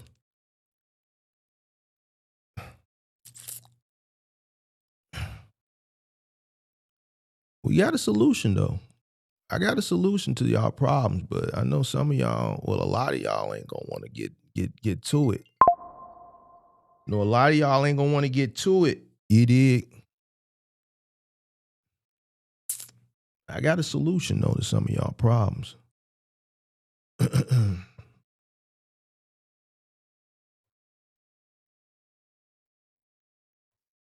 Kirk, man, what you gonna do? You gonna call back? If you watching still, you gonna call back? What's going on? Anybody else calling in? We waiting for Kirk to call back, and we waiting for anybody to call the number 312-772-5483. He said, "What I think gonna happen tomorrow? I can't say. I don't know what's gonna happen tonight at the deadline. We gotta see what the response is gonna be." I can't answer that. We gotta see what the response, or if there is a response. We got 8:00, so we got about 6 hours. 5 hours. About 5 hours left. What time is it? 4 hours and 45 minutes to be exact, right?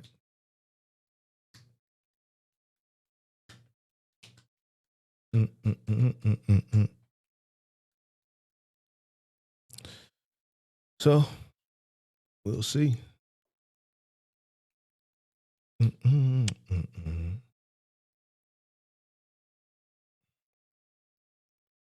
312-772-5483. Yep, that diesel messing it up. People. I think a lot of people done got out, bro. So the interest is not there no more.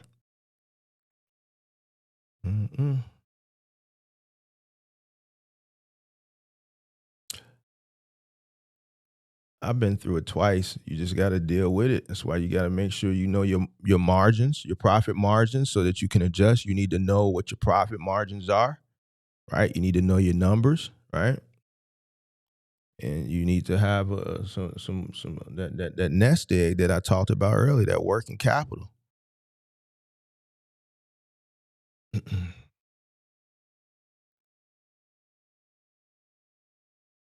You said, "What are you buying now?" You know I don't do that on the public channel, man. You know I don't say that on the public channel because then people gonna go run and do it, and then if they don't know how to do it, they're gonna be like, "Well, Mark, I heard you say it." No. Now you know better than that. You know I don't do that on the public channel. Now I've been said that. Now you never finna put that on me.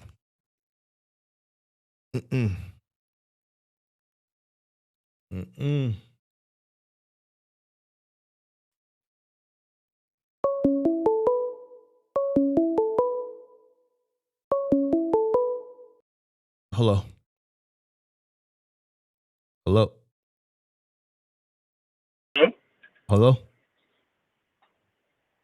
Hey, Mark, it's Joseph. Joseph, what's going on? Just calling in, man. Now that we actually talking voice to voice, man, I apologize. I had no right to lie to you. You ain't never lied to me. So let me ask you this question: why you do it in the first place, big dog? Like what would possess you to do that? Part of it was, unfortunately, textbook was a little bit of hype from a friend of mine. Had a truck. Is telling me get an older truck. If you can get one with a flatbed dump, haul some dirt, gravel, maybe junk.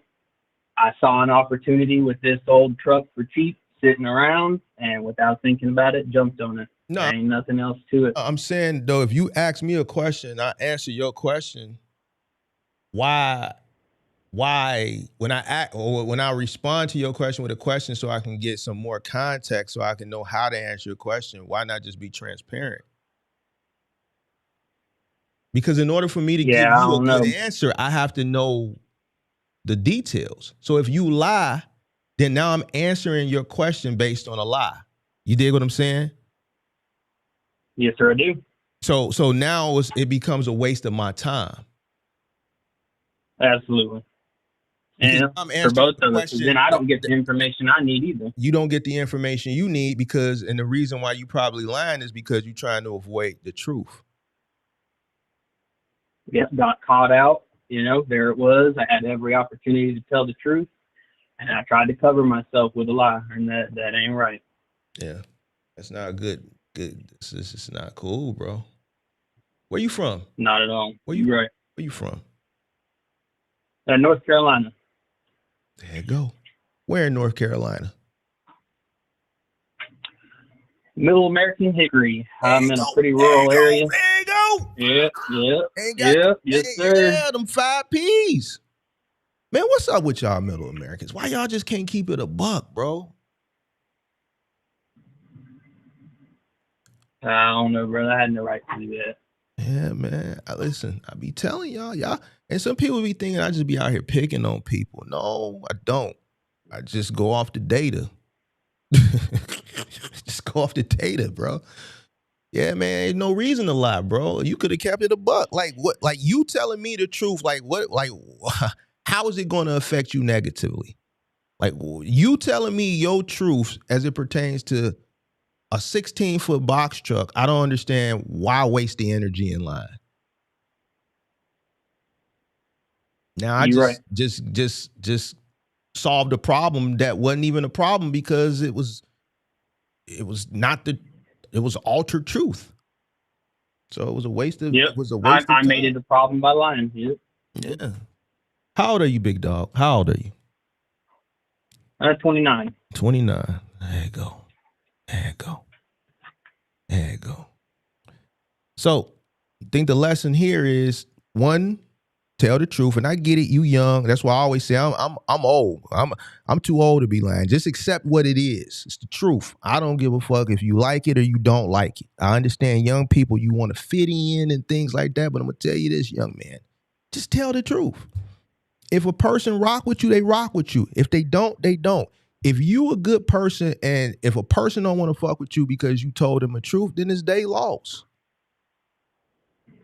Just keep it a buck. It's easier, bro. It's just easier to just keep it a buck. You dig what I'm saying? Heard that. Yeah. Yes. Just keep it a I do. wow. That way you don't got to worry about shit like this.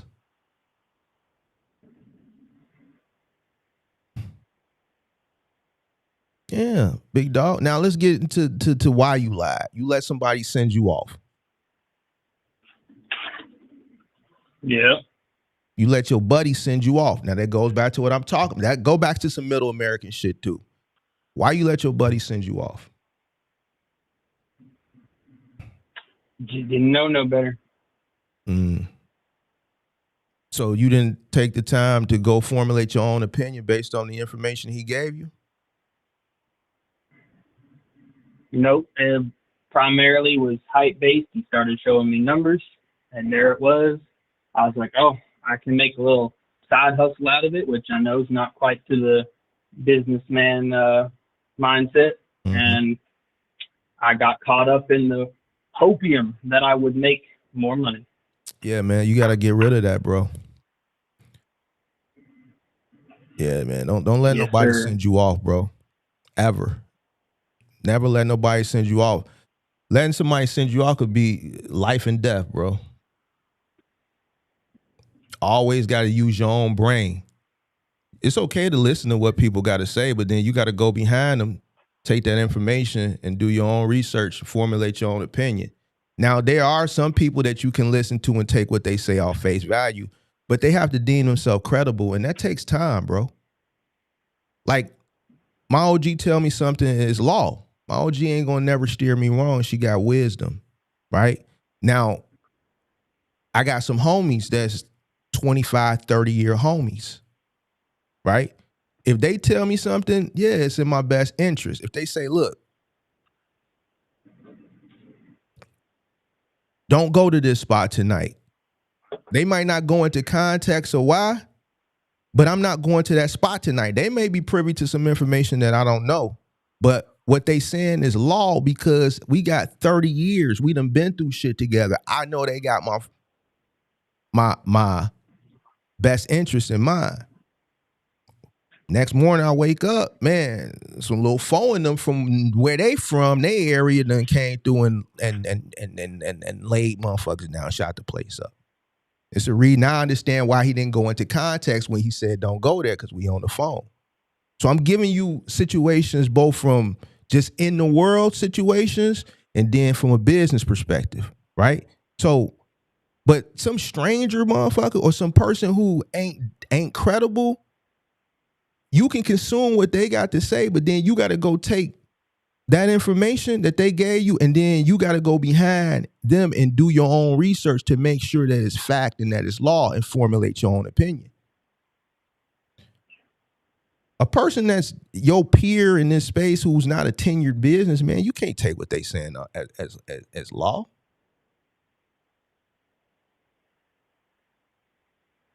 You listening to me, Yeah. bro?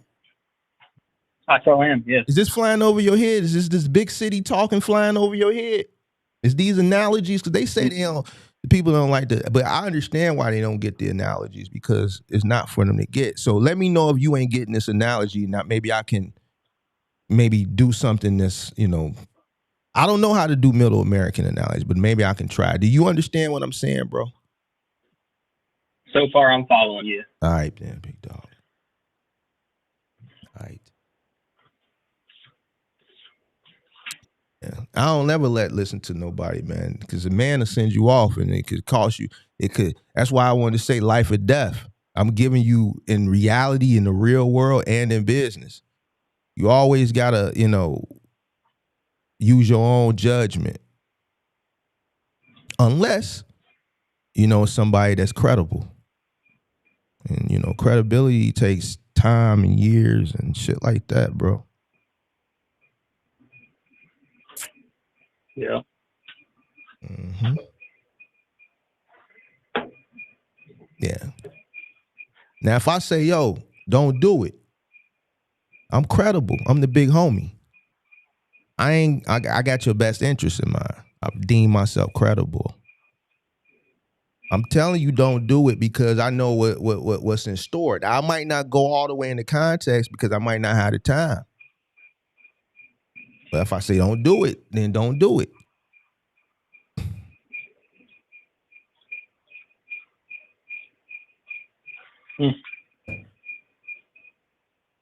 So what you gonna do now, big dog? Well, step one is see if I can make what my mistake work for me. See if I can turn it around, reimburse myself for my mistake. And if not, try to sell it. How much did you pay for it? Because you didn't. I don't think you went into details in that long message you wrote. But how much did you pay for it? No, I didn't. Outright, it was $1,500. $1,500? Yep. That's it? That was it. Man. But in my opinion, the note's higher because if I was to try to make it work, I have a buddy that works on trucks all the time for, them tractor trailers, and he said there are a lot of stuff on this truck you're going to have to fix before you can put it out there, even if it's local. So that makes the note higher. When you said makes the note higher, what do you mean the note? I thought you paid it $1,500 outright. Right. That's all I bought for the truck, but then I got to put more money in to get it to operational condition. Oh, so it's not up and operational. Yeah, it runs, but it wouldn't pass nothing. Tires are too old. The rims and the brakes are older style. Yeah, and it's got a gas engine in it too, so that's not going to last terribly long for reliability either. Just got a gas engine. Yeah, it's got a small block 350 in it. So what's wrong with that? Nothing. It's just that the miles that it's currently sitting on, should the speedometer be correct, that it's about time that it needs an overhaul. How many miles is on it? 347,000 rounded up. Well, it's a GMC or a Chevy or a Ford? GMC. Okay. You going that's a local truck. You're not going over the road with it. So Right. What is it's a van cutaway. So yeah, it's gonna have a gas engine. So that no, I think it's can not probably a van run another cutaway. 150, 200,000 miles if it's been well taken care of.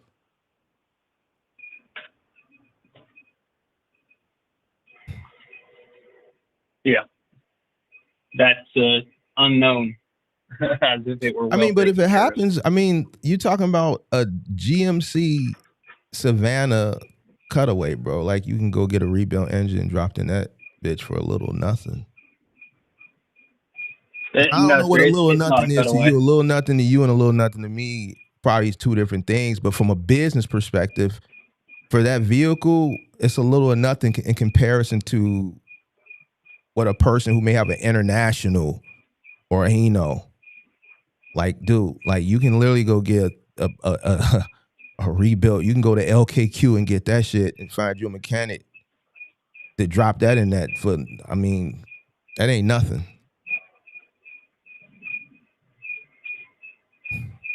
From a business now, from your bread, I don't know. You dig what I'm saying? But in comparison, it could be it's 1,000 times worse. You can get that engine and drop for under maybe under 4. Let me see something. Let me see how much they're going for right now.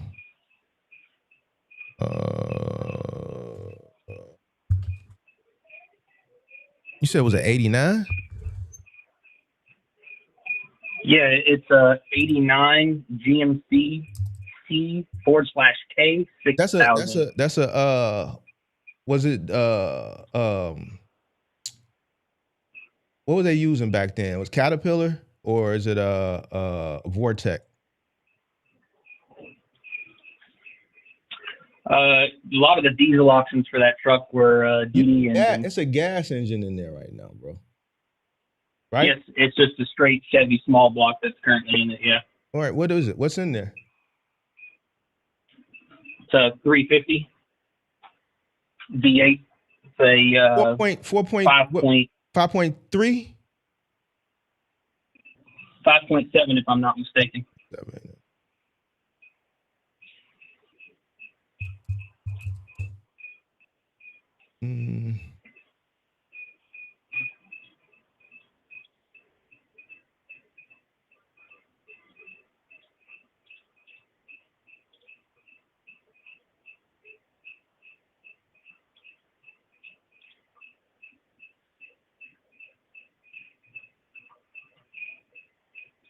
Man, you got the TV on in the background? No, there's some stuff going on in the other room that's actually quite loud at the moment. All right, so I don't know what that's doing. 5.7. Yeah, you can get that probably done for probably less than 2,500.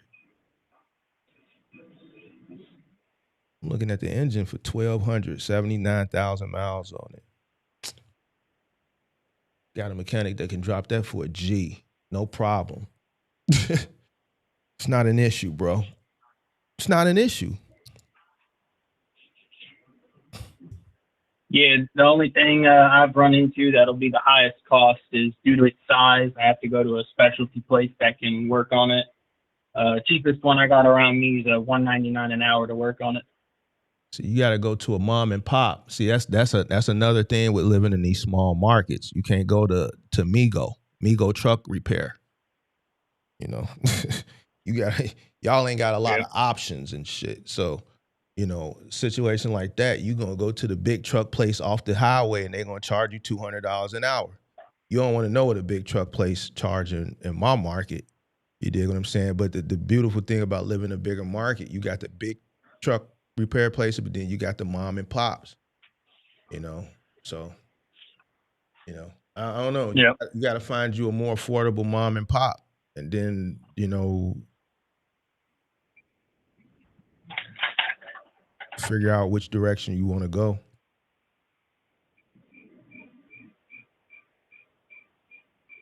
Yeah. Yep.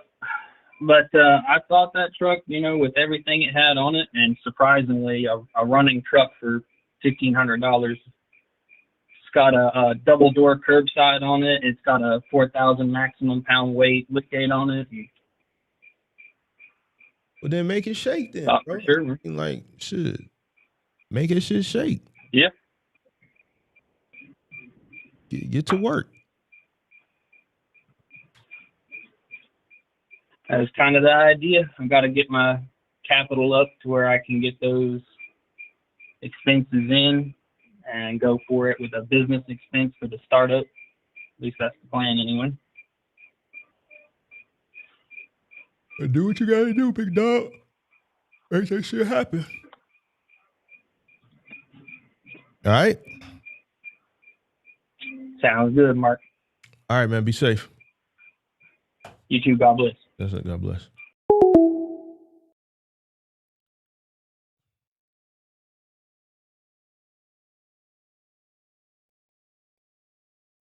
Do I think this is the best time? I think any time is a good time as long as you know. The only time I would have said don't get in was when everybody was getting in. That was the worst time to get in because your cost of entry would have been high, and then the market was going to correct itself, right? And your cost of entry probably would have still been high. You know what I'm saying? Because you bought a truck during a time when there was scarcity, so you paid more for a truck. Prices came down, but you still gonna be stuck with the high cost of entry. That would have been the only time when I said, you know, you might want to pump the brakes a little bit. I think, you know,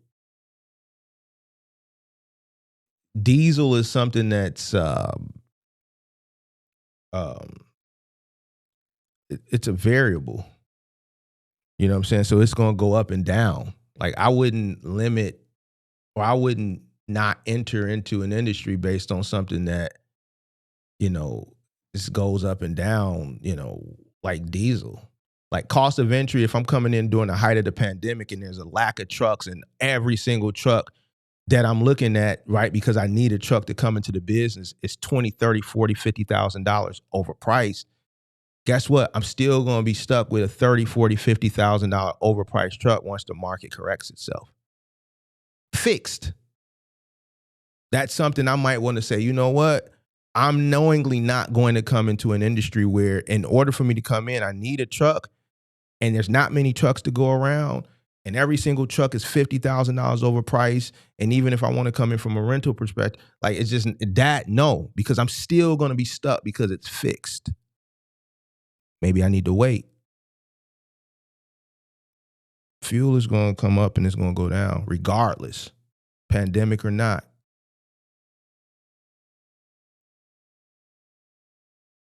That's something that if the economy is going good or economy is going bad, that price is going to continue to fluctuate.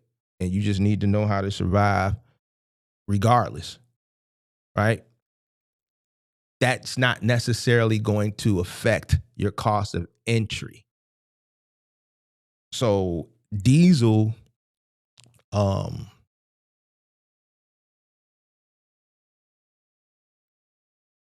so the point that I'm trying to make is I think any time is a good time unless like something like that during that situation during the pandemic where your cost of entry would have just been high and you would have been stuck with it once the market corrected itself. So now is a better time than ever as long as you know what you're doing, know what your cost is.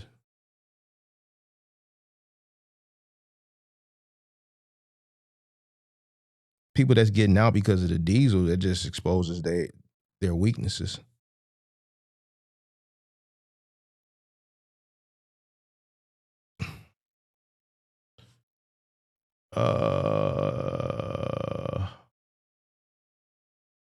All right, man. Let me put the timer up, bro. Cause y'all are kind of ever since this diesel shit, bro. Y'all just been sad and shit, bro. I don't know. Maybe I may stop going live until the diesel prices go down or something, bro. Cause this is.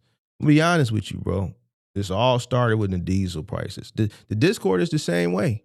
So it ain't just like I was watching other shit, like other people, you know, and they little things. It's the same sentiment. It's just everybody is down. Everybody is down, like, and I know you probably don't want to hear. you gotta, you know, you gotta find opportunity, bro. It's opportunity in everything. So you could take your truck and start something where you can charge the customer for everything. Diesel goes up, you go up. I like control, bro. I've always been a person that just likes control. So, me personally, I'm gonna do the work. Where can I make the most money with this? Okay, it requires some elbow grease. Cool, I'm with it. I'm not ducking no smoke. I'm trying to make as much as possible. It's what it is. So, the people who just like easy shit, who like competing at the bottom, then they're gonna be stuck with shit like this, bro. I don't never want to compete at the bottom. The people who competing at the bottom is the people who struggling. Period. But phone line is open. I don't know. I think Kirk went out of service. I don't know what happened with Kirk, but I think he went out of service. Can I do a reaction video? Listen. To what, bro? Tell me what to what, bro? Because here's the thing: when I do these reaction videos, man, people get in their feelings because I expose where they fucking up at, and the thing is people want you to feel bad for them as it pertains to them not understanding their business. What is it you want me to react to? Is it something specific that you want me to react to? I ain't really been reacting, man, because people too, I don't know, bro. There again, you're right. They might be some sad people out there. Yeah, so right now, I just, bro, listen, the way things is going, it's just getting worse and worse and worse, bro. People is just drawing off feelings instead of logic, bro, and I just don't got time to be having to bury people because they in their feelings, bro. So that's why I just kind of steered away from the reaction. People getting their feelings and then they can't articulate, and then it just gets worse for them, and then so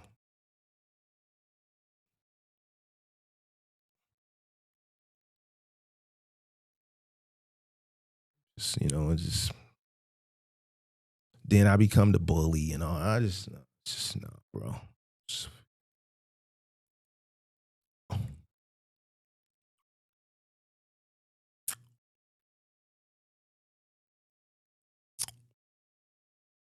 Yeah, so reaction video due to 8 p.m. deadline.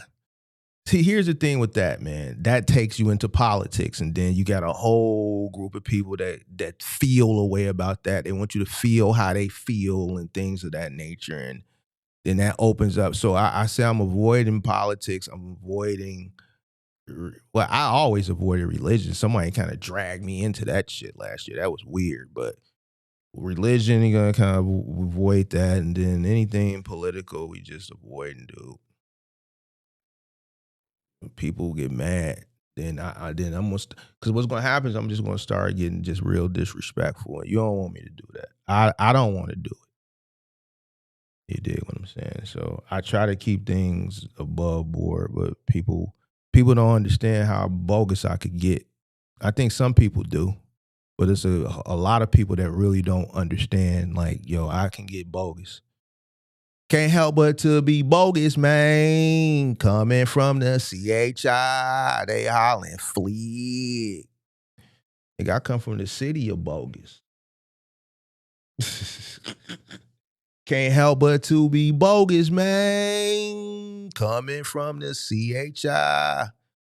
Kirk was already telling people I was around here, nigga, at the back door. He did. He out here telling truckers, man, you go to Chicago, man, you can't befriend Mark, man. He'd be the one to set you up. Hey, Kirk, you still watching? Remember, you was running around telling niggas I was the setup, man. I said, Kirk, man, why you going around spreading these lies on Big Mark? I never did that to nobody. Every time you came to the city, we made sure you got in and got out of here safe. And Kirk wanted to go and explore with some funky brawls that he met. No, it was Big Mark that made sure he was safe. But we'll say, well, he already told the story. We'll say that for another day. Can't help but to be bogus, man. Coming from the CHI, they hollering fleek. So we can't do that, bro, because I be done fucked around and had motherfucking crime, bro. You dig?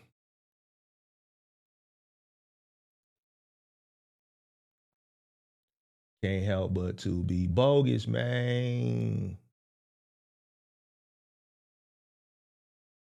Coming from the CHI. We hollering fleek. Man, should we do a jam session before we get out of here, man? We gotta do a jam session, dude. I thought of the song. I ain't heard it in a while. I know y'all ain't gonna know this shit. It's real wholesome. Some Chi-Town shit. Yeah, dig. Do a little jam session real quick. Uh,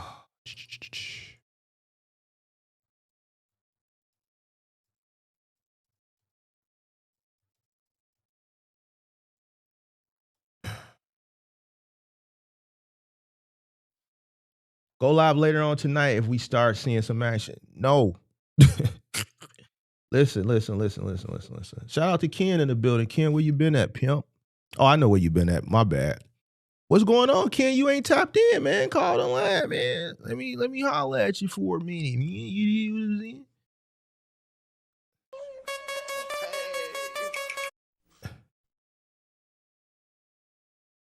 Ken, call in, tap in, man.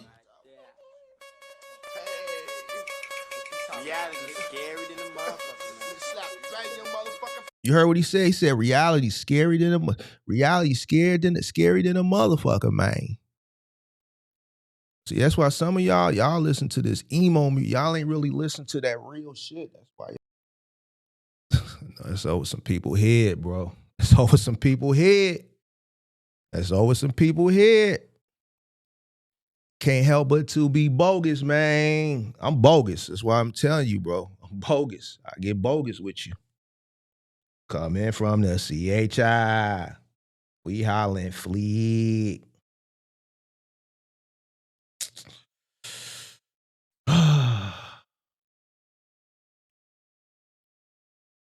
Can't help but to be bogus, man. All right, we're gonna run it back one more time like we always do, then we out. We said 4, so we're gonna give you your full opportunity to call. Can't help but to be bogus, man. Is that crucial conflict? Of course. Of course, that's crucial conflict. Coming from the CHI. Can't help but to be bogus, man. Yep. Crucial conflict.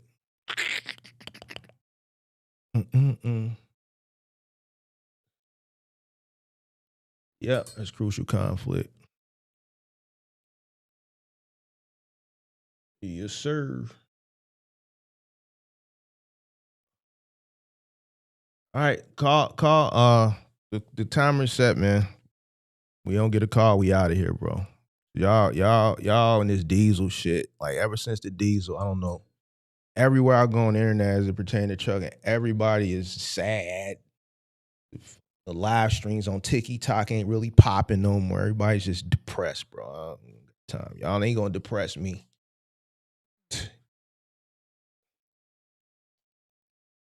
Can't help but to be bogus, man. Coming from the CHI, we holler at fleet. Can't help but to be bogus, man. Coming from the CHI. See, a lot of y'all gotta get y'all. Y'all gotta get y'all bread up, man. You gonna come into this trucking shit, bro.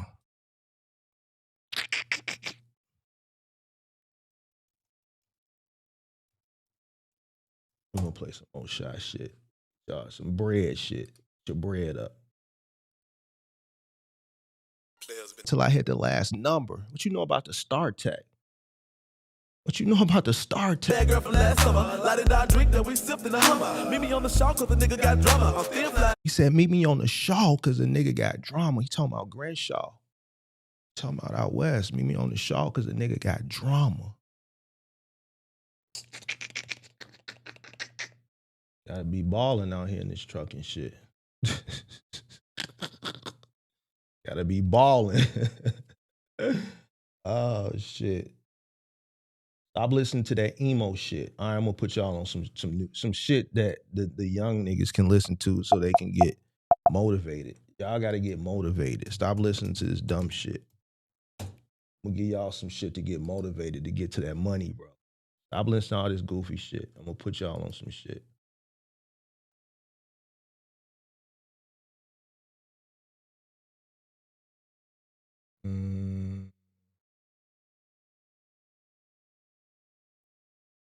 I rock with you. If you a coward, I cannot rock with you. Y'all stop listening to all that goofy shit, bro. Listen to some shit that's gonna get you. I know what to play for y'all niggas. I know I'm gonna play for you niggas. Hold on.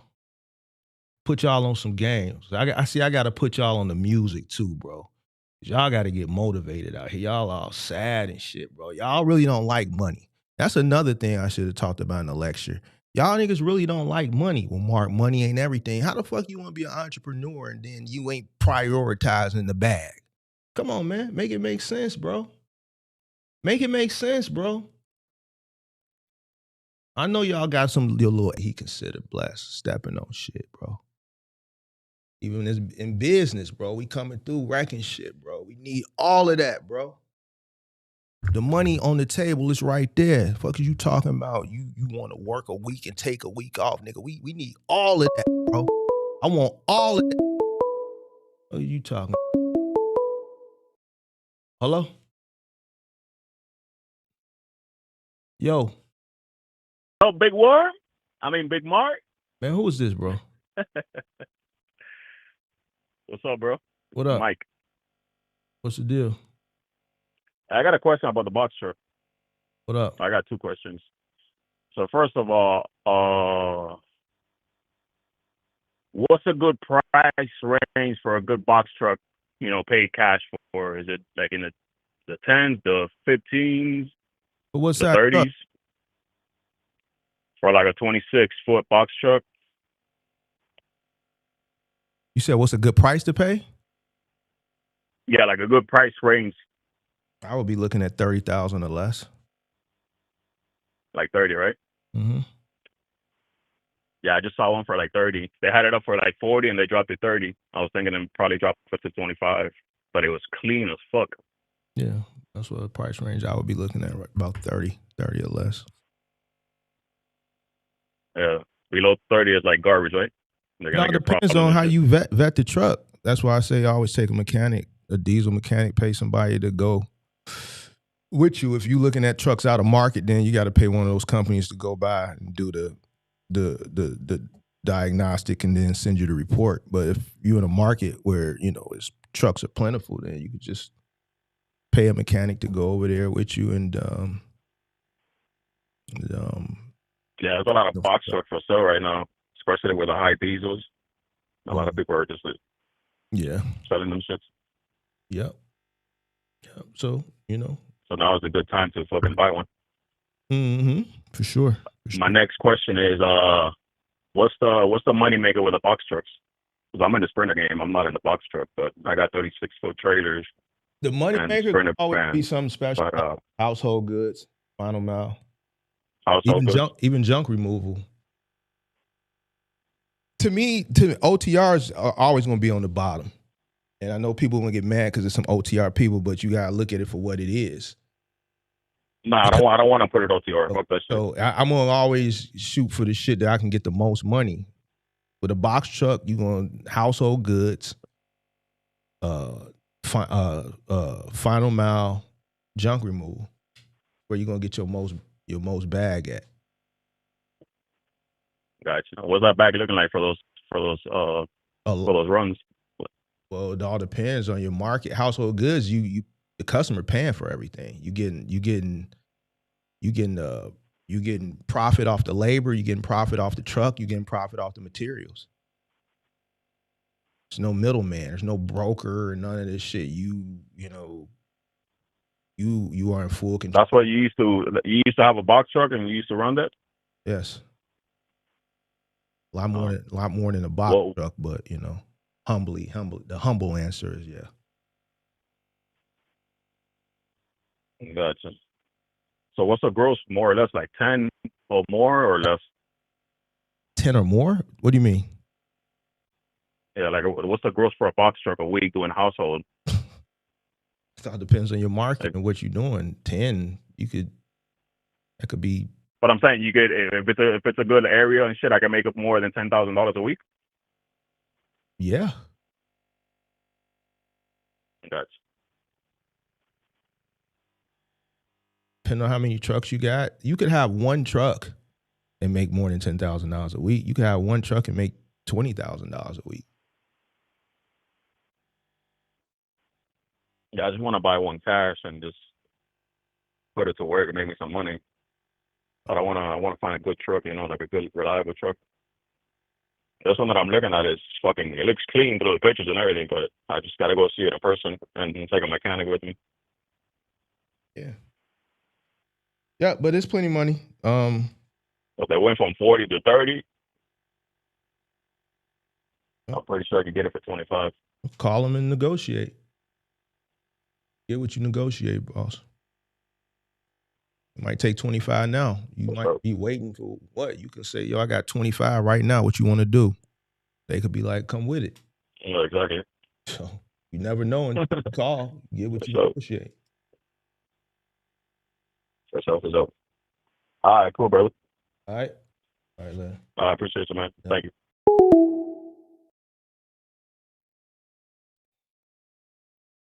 Feeling like I'm Trey on with the Glock because I scored like. Feeling like